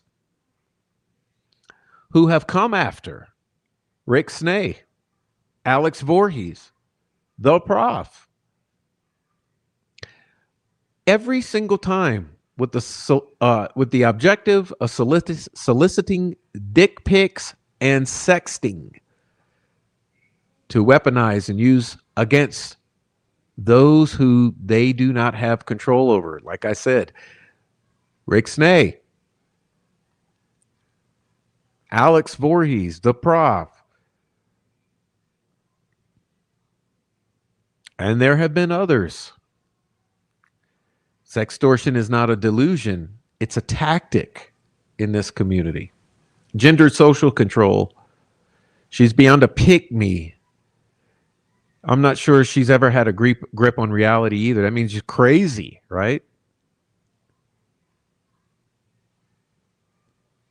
You and Alex have been on a smear campaign for months. What do you think was going to happen? You're by no means innocent. Stop being such a slut and a drama queen.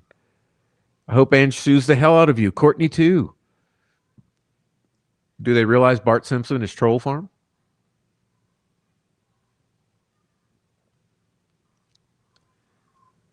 Do better. Eat the word skank, you unfaithful little twat. Bitch, you started with me in the first place. Fuck you, you trifling lying ass bitch. This bitch triggers me so much. Wrong as usual. Evil, manipulative bitch. Bitch, shut the fuck up, dumbass bitch. You fucking loathsome roaches that won't just go away. Think you're so smart. If it's leak discovery, get me arrested, bitch. These are victims advocates, right? Remember, here you're looking at the Flora 4 victims advocate, allegedly, right? You're looking at the Richard Allen advocates, right? Sexual degradation continues. Noe's word. Noe is Alex's nickname for Adrian's pussy. Whack Noe.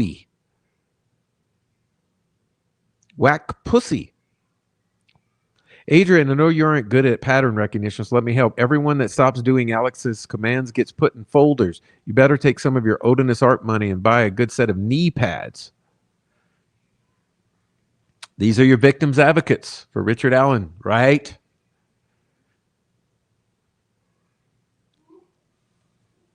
We don't just serve smear pesting, we also serve cunt.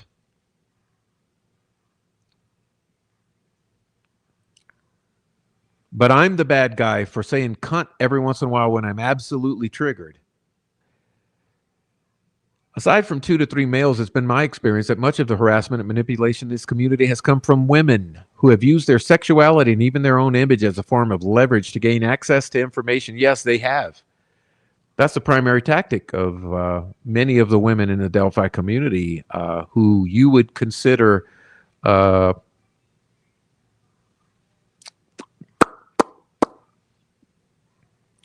I'll just leave it at that. Whether it's Mike Thomas,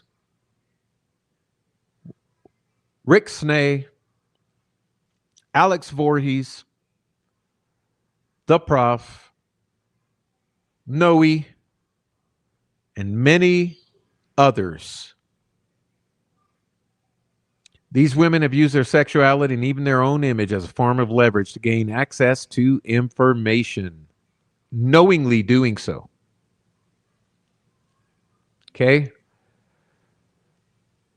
It's important to acknowledge that kind of coercion is also abusive. When someone uses sexual pressure or threatens exposure to gain power and influence, that crosses into the territory of sexual extortion. Alongside that, we've seen extreme slurs like pedophile, Nazi, misogynist. These terms are weaponized as tools to destroy reputations like yours truly. These are among the most damaging accusations you can throw out at someone. And they've been used recklessly to turn public sentiment against independent voices like yours truly. That's right. That's right. Gary Brucato. They've done it to Brucato. There's an entire litany of males in the community who these women have weaponized their sexuality with. Using these words to paint individuals as monsters or villains without evidence, to create a psychological justification for hatred and violence and group mauling of individuals. It's linguistic social exile through language, reprehensible. We have to stop normalizing it. Why is it that in this community, the primary accusation thrown against males in this community is pedophile, criminal, a pedophile, chomo, a pedophile with criminal history?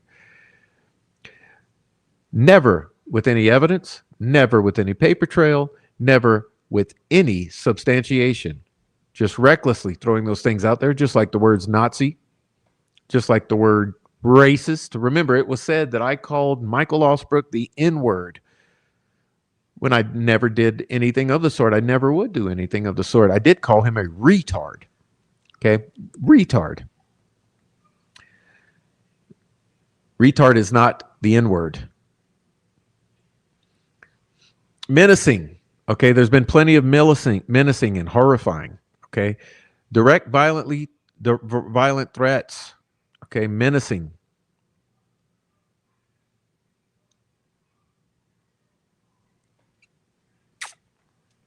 There's been whole lots of death threats and menacing happening in this community, and those of you who have not seen it yet, you don't want to see it. It's all been laid out. The death threats that have been thrown around in this or flown around in this community, they've gone every direction. They've gone to defense attorneys. They've gone to yours truly. They've gone to Adrian. They've gone to Noe. They've gone to Snay. They've gone to many others in this community. They've even gone to Richard Allen and loudly so by the official spokesperson for the Patty family. Of course, that was all deleted as soon as I called attention to it. And then there's the mocking. Okay, they do mocking. Memes are literally metaphors, not violence. What's wrong with them? But here we go, Prof and Adrian getting shot, right? Here we go with Prof and Adrian in the grave, okay? In the grave. And remember, that was all. There was also a screenshot of Prof and Adrian in the grave posted on the All Eyes on Delphi GitHub as a funny meme. It's absolutely funny. There's a doxing. And we're not going to focus on this too much, but all kind of doxing. There's been plenty of doxing.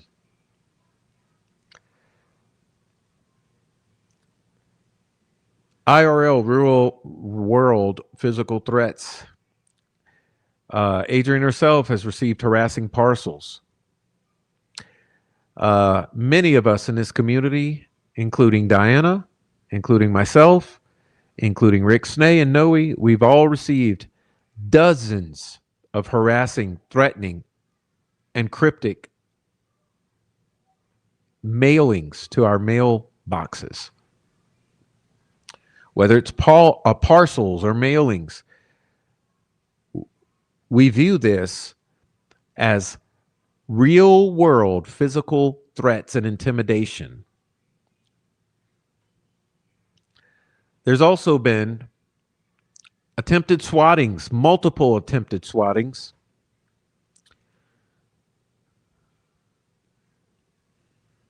This year alone.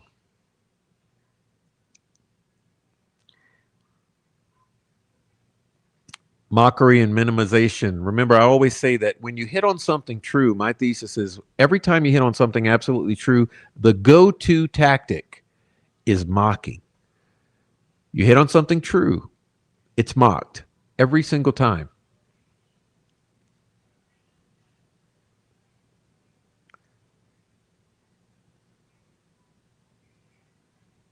Contemptuous damage control, justifying abusive behavior. Performative moral grandstanding. It plagues this community. Mocking of targeted people, weaponization of mental health and stigma of critics. Independence. Can I tell them now, Adrian? Okay, yeah. So I wasn't going to say unless it's with her permission, but Adrian's received 2 more since the August attempt. That's 3 this year. I received 2 this year. Others have received swatting attempts this year, but you never hear us weaponizing it. It's just a fact. After exposed for harassment, they rebrand it as reasonable, lighthearted, and justice-minded, and just fun. Just a bunch of cranks having fun. Just a bunch of troll farm laughing at their critics. It's uniparty tactics we're talking about. Welfare checks. That's right. Community conditioning, discouraging the group to engage with critics to maintain social cohesion. They like using irony and plausible deniability to launder the abusive behavior, gang stalking, and mauling of critics and independent voices. Tone policing. There's abuse dynamics like degradation, minimization, victim blaming, reframing, go to the hospital. Again, a lot of this being said by supposed mental health providers.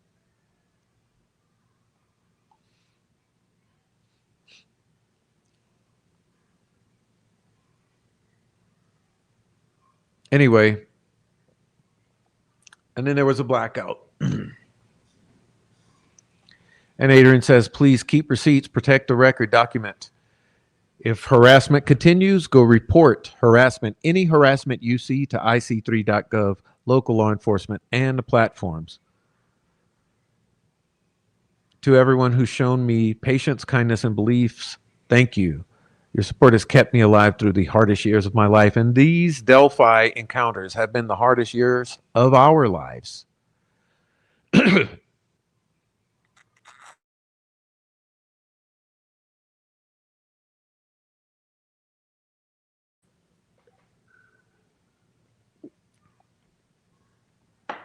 Anyhow, I think that brings us through some of the evidence that I wanted to show from individuals who are not myself, and that is Christina and Adrian, because in the past year, I've shown you plenty of evidence of the abuse targeted at myself, particularly in the Friday Night Fights series, which went 13 episodes. So for 13 episodes, I displayed to you the relentless campaign to discredit, intimidate, harass, and silence me due to me pointing out these anomalies and bringing these criticisms forward.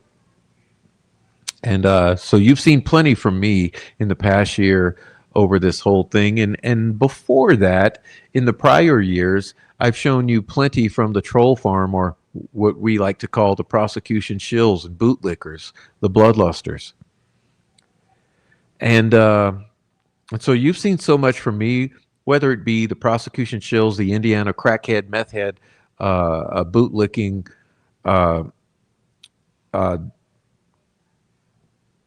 sextuple murder crowd, you know, those who are covering up and assisting the cover up of the Flora fire and the Delphi murders.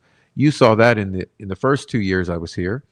And in the past year, we've been highly focused on the cranks in all of this fallout after the release of this Bridge Guy video. So you've seen plenty from me. But hopefully tonight you've also seen a little from Christina and Adrian. And keep in mind, there's also other independents out here like Amy G and Diana who've also received a unreasonable amount of abuse. And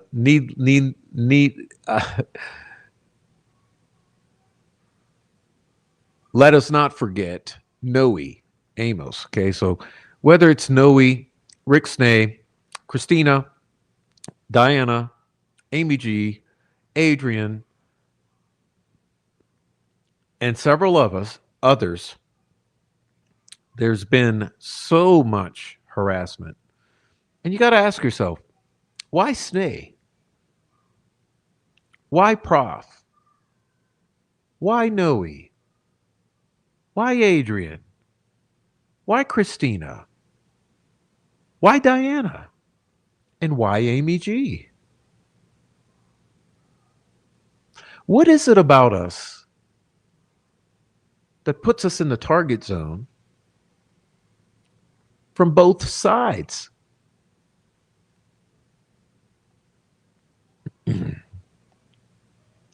I think that's food for thought. And I think that's something that all of us should be considering when we're trying to understand what's really going on here in the public narrative centered around the Delphi murders, and I would say the other crimes that are peripheral to the Delphi murders, especially the Florida fires, the Evansdale murders, the Stevenson murders, possibly the West Memphis 3, the Zodiac, and these other crimes that seem to be plagued by narrative control campaigns and bad actors operating on social media to control the narrative. It's very, very disturbing. And I want to give a special shout out tonight to Rotting Jules and Austin Wade Picard for their efforts to get to the bottom of other cases that have similarities in what we're seeing here in these cases in Indiana and Ohio, and Kentucky and the whole Midwest. So we're focusing on the Midwestern cases, and I know that Austin and Dana are focusing on a broader view, and what we see all together is entirely similar, carbon copies of each other. And so we know that for whatever reason, there are a handful of cases that seem to be plagued by massive campaigns. It appears as though social media is infested with plants aimed at controlling the public narrative around these cases. Now we wonder why. I have a good idea why, but I'll leave that for you to come to your own conclusion, because I've come to mine. So I'd like to ask you all while you're here to please go subscribe to all of the individuals mentioned previously, like Christina, In Light in the Dark, Jotan Yeager. Please drop all those links. Also, as I mentioned, my TikTok, my Twitch channel, and my Prof True Crime channel. Now, I decided that I have an announcement to make. And many of you know that I've been taking quite a vacation, lately. There are several reasons I took quite a vacation. Firstly, I wanted to allow some time for this appellate brief to be filed, because I felt it was not really that important to be speaking publicly until after the appellate brief was filed, because I did all I could in all ways possible to aid the investigators who were working for the defense of Richard Allen. And I did all things possible to aid Mrs. Kathy Allen. And I did all things possible to aid the appellate attorneys and all of the parties just mentioned with trying to relay the things of utmost concern to me so that that information will be put forward to those important persons. And so I wanted to allow all of that to take place. And now that the appellate brief is filed, I feel that it's now is a good time to talk. This is why I did the unveiling of the trial of Richard Allen, where I covered the appellate brief, because I think now is a time to talk about those very important things that were disclosed in the appellate brief. And so my announcement is that I've decided that that I'll be back in full now. So many of you know that I've had some health problems during this time period as well. And so I've been wrestling with a lot of things. I displayed to you that I was dealing with logistical problems because I was trying to accomplish the impossible logistically in my life. And that has now been taken care of. So my logistical problems are taken care of.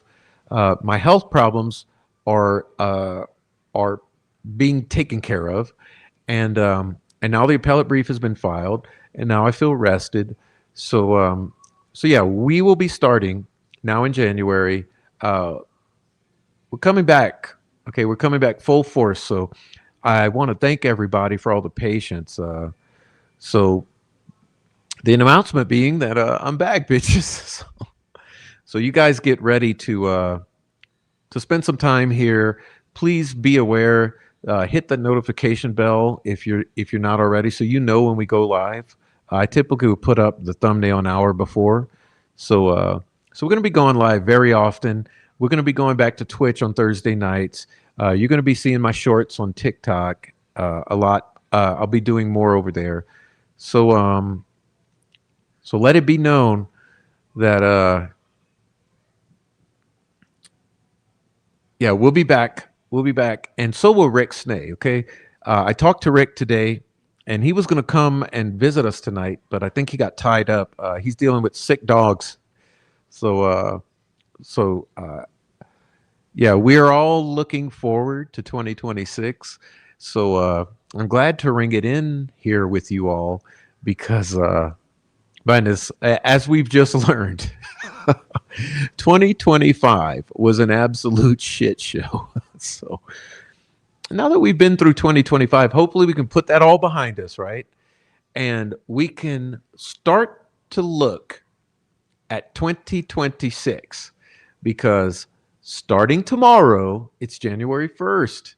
Well, actually in 5 minutes for me, and some of you, it's already January 1.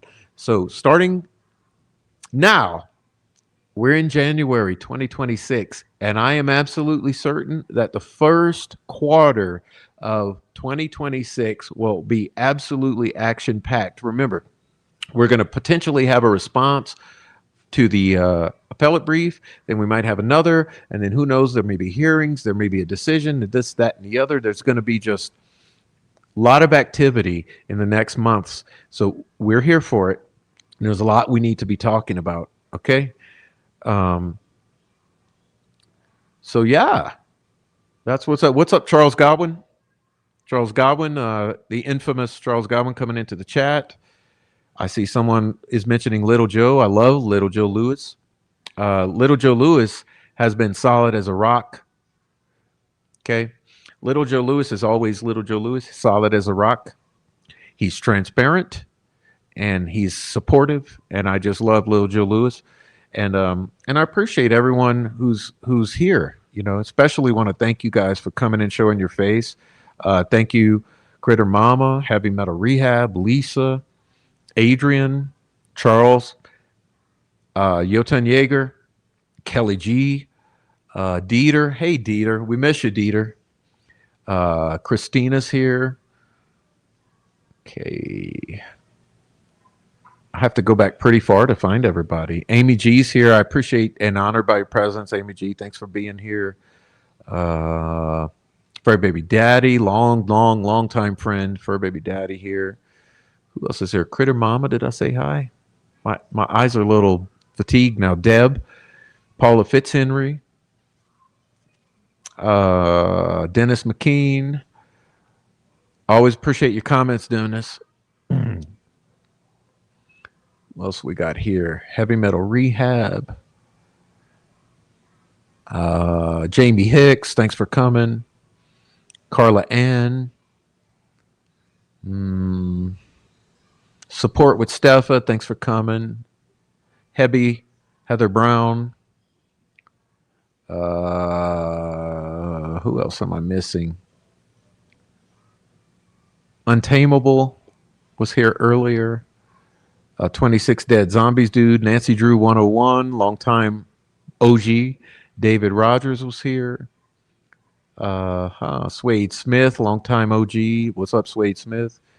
Hey, man. Becky B33 was here. Appreciate that. Everyone who was here. Zaddy was here super early.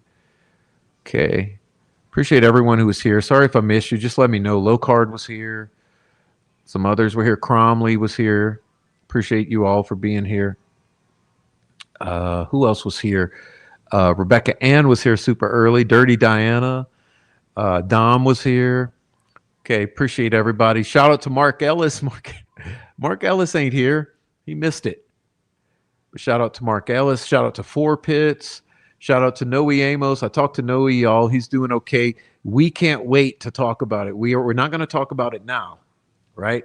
But we're going to talk about Noe in 2 weeks, okay? Because Noe has a lot to say, and you guys are going to be fascinated and horrified. But Noe's doing okay. He's on the upswing, okay? I want to thank Sunflower Soul. I know she was here earlier. Man, everybody, thank you so much for being here. Anyhow, I want to wish now, I think we're just seconds away from midnight over in the Central Time Zone. So, let's see if I miss anyone else. I see any other names here. Carol was here. What's up, Carol? Who's Your Daddy was here. Who's Your Daddy? What's up? Okay.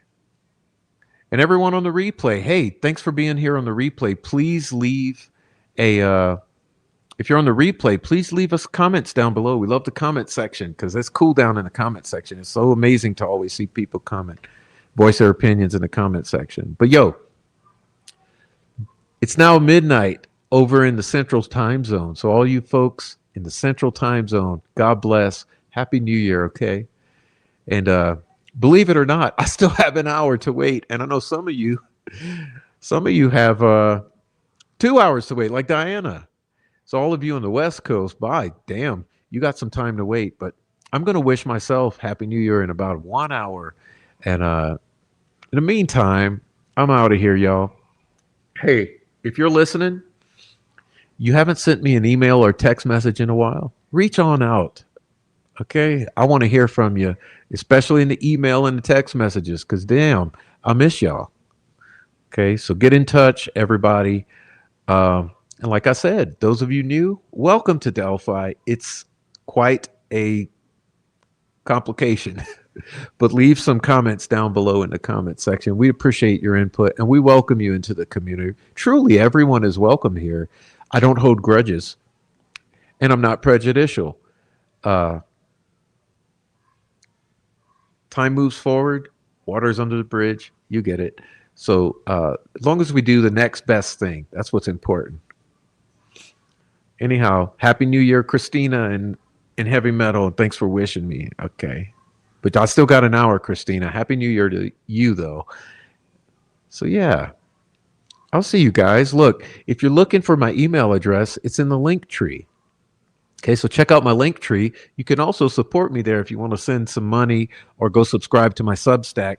I've been promising articles there, but I've been so busy with the doctors and traveling. You guys might not have known, but I've been traveling my ass off. Okay, in full disclosure, I've logged so many miles.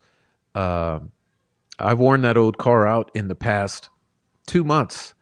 I've been driving my ass off, so I've driven all over, and that's also part of the reason I was gone. Like I said, logistical things, but I've been driving all over, and so I'm kind of done with all that. I'm going to take a break because we're about to get the rest of the winter. Is going to be snow here, so we'll be dealing with being snowed in for the rest of the winter, and then in the spring I'll be hitting the road again for a little bit, so you might see me off and on then. But I appreciate everyone. And we're approaching the 4-hour mark, so I'm going to get out of here. But I want to thank everybody so much. Again, I love you. Reach out. Check out the link tree. Everything you need's there, or the description in the About Me section. Okay, if you go to the About Me section of the channel, you find everything you need. Anyhow, it was good to see everybody. Happy New Year. 2025, kiss my ass. But I'm very, very much looking forward to 2026, both on a level of Delphi and economically, because I think we're going to see some economic moves in 2026. So I look forward to that. Anyway, God bless you all. I'm going to lead you out with some music, and I'm going to get out of here and go enjoy the rest of my night and ring in the new year. All right. And hey, you know, I'm going to ring it in. I don't have to say necessarily the way I'm going to ring it in, but, you know, maybe I'm going to ring it in the way that you'd love to be ringing in the new year.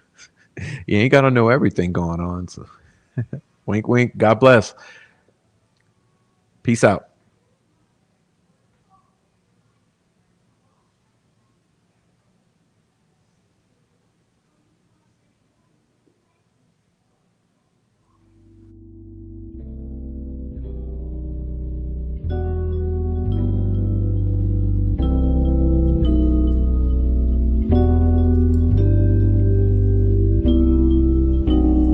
Only need good vibes, good vibes, good vibes, good vibes. Only need good vibes, good vibes, good vibes, good vibes. Only need good vibes.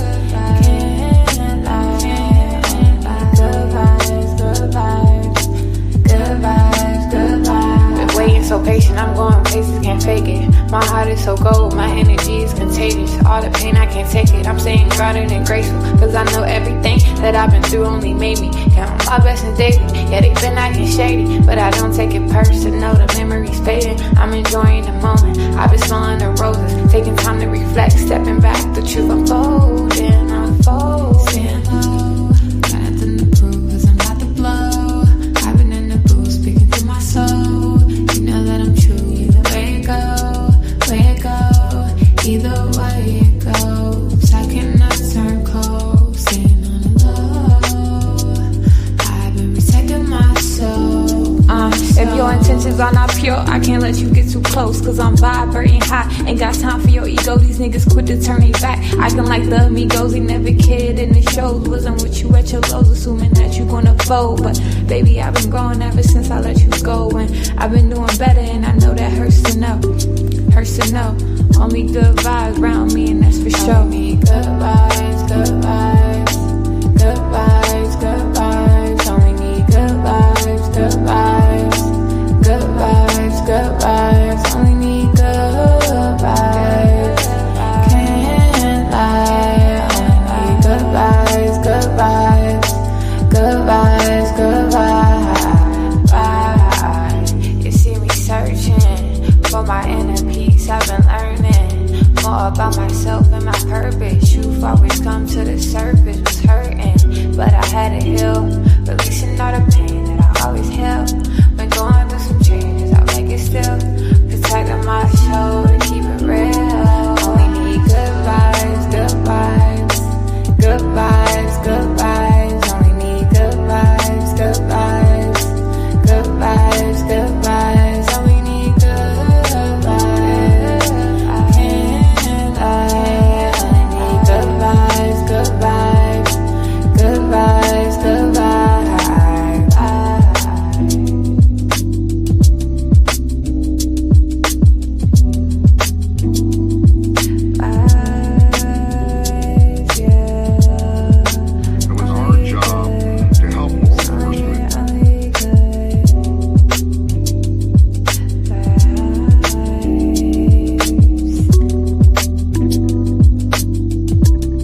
It's not productive. It's kind of gross and icky. And I feel like it tells us more about them than the people they're trying to degrade. They're always trying to degrade someone.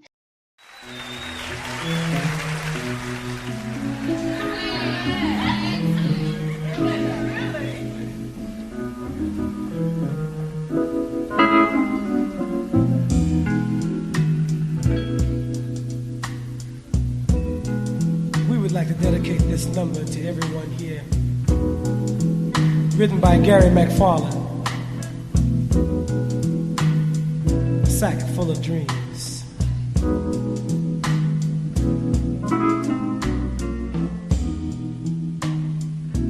I've got a dream for the world.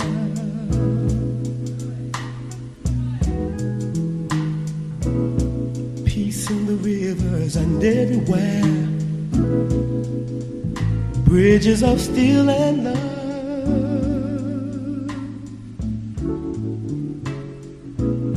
And cities that smile.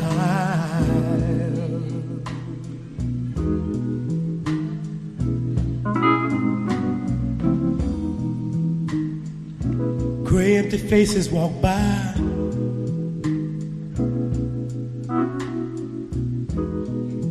And hands try to hide all the loneliness. Lighting a cigarette to blow time away.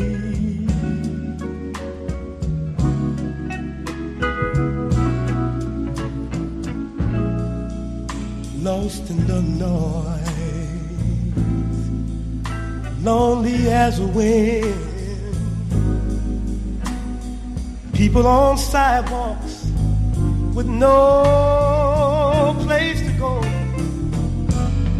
Can they learn to understand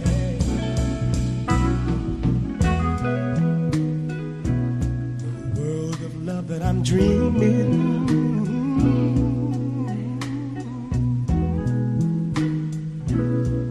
The world of love.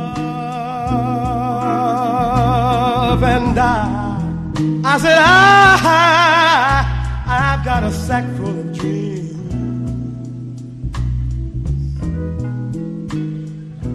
Streets filled with laughter and toy balloons and people with hearts that care.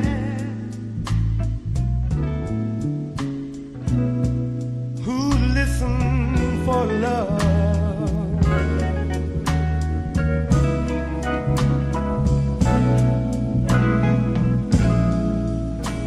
Wanting to sing, wanting to care, wanting to share all my dreams for the world. Can they learn to understand the world of love that I'm dreaming?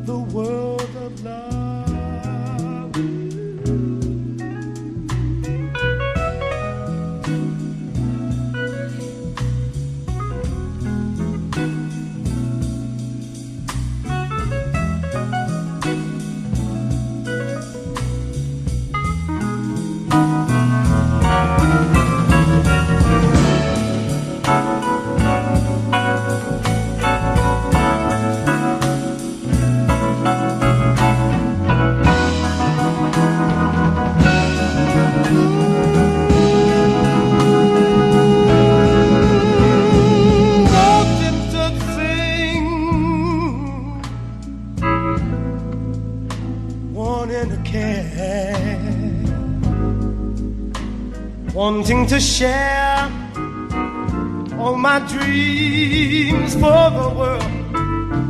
Can they learn? Can they learn? Can they learn to understand the world of love? Peace, peace and happiness. Love and kindness. This is my sack full of dreams.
came, you were not around.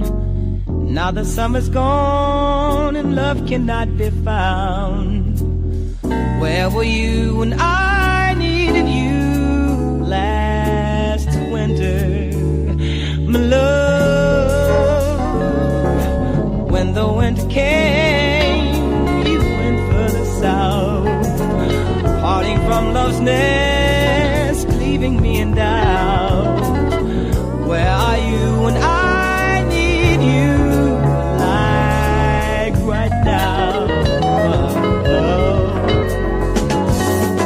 Our love is at an end, but you say now you have changed.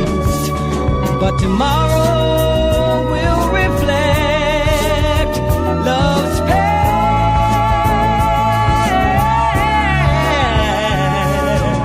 When the winter came, you were not around. Through the bitter winds, love could not be found. Where were you when I needed you last winter, my love?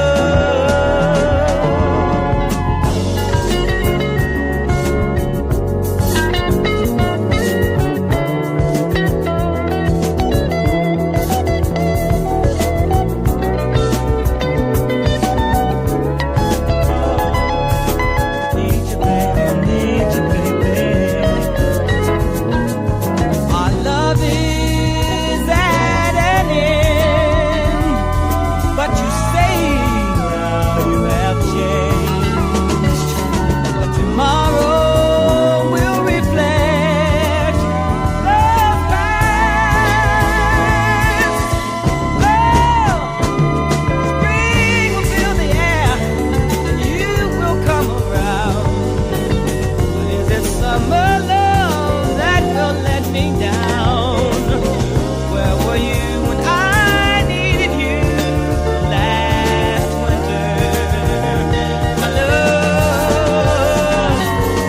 La la la la, la la la la, la la la la. Where are you when I need you like right now? Right now, right now, right now.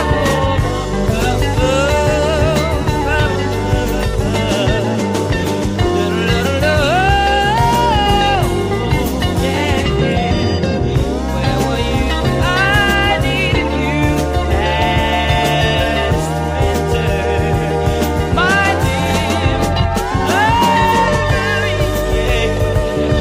Need you, baby. I need you, baby. I need you, baby. I need you, baby. I need you, baby. I need you, baby. Oh, where were you when I needed you last winter? Last winter. Yeah. Make me say, please, baby. Please, please, baby. Oh, you want me to need you, baby. Oh, where were you when I need you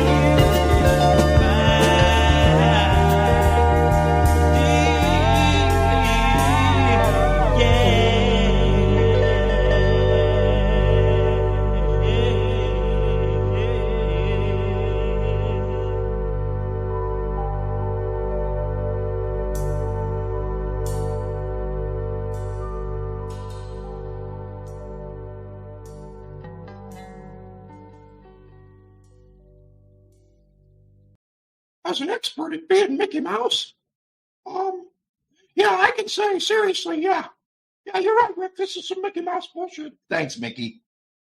Hey, how's Donald? He's still on the stuff. Now,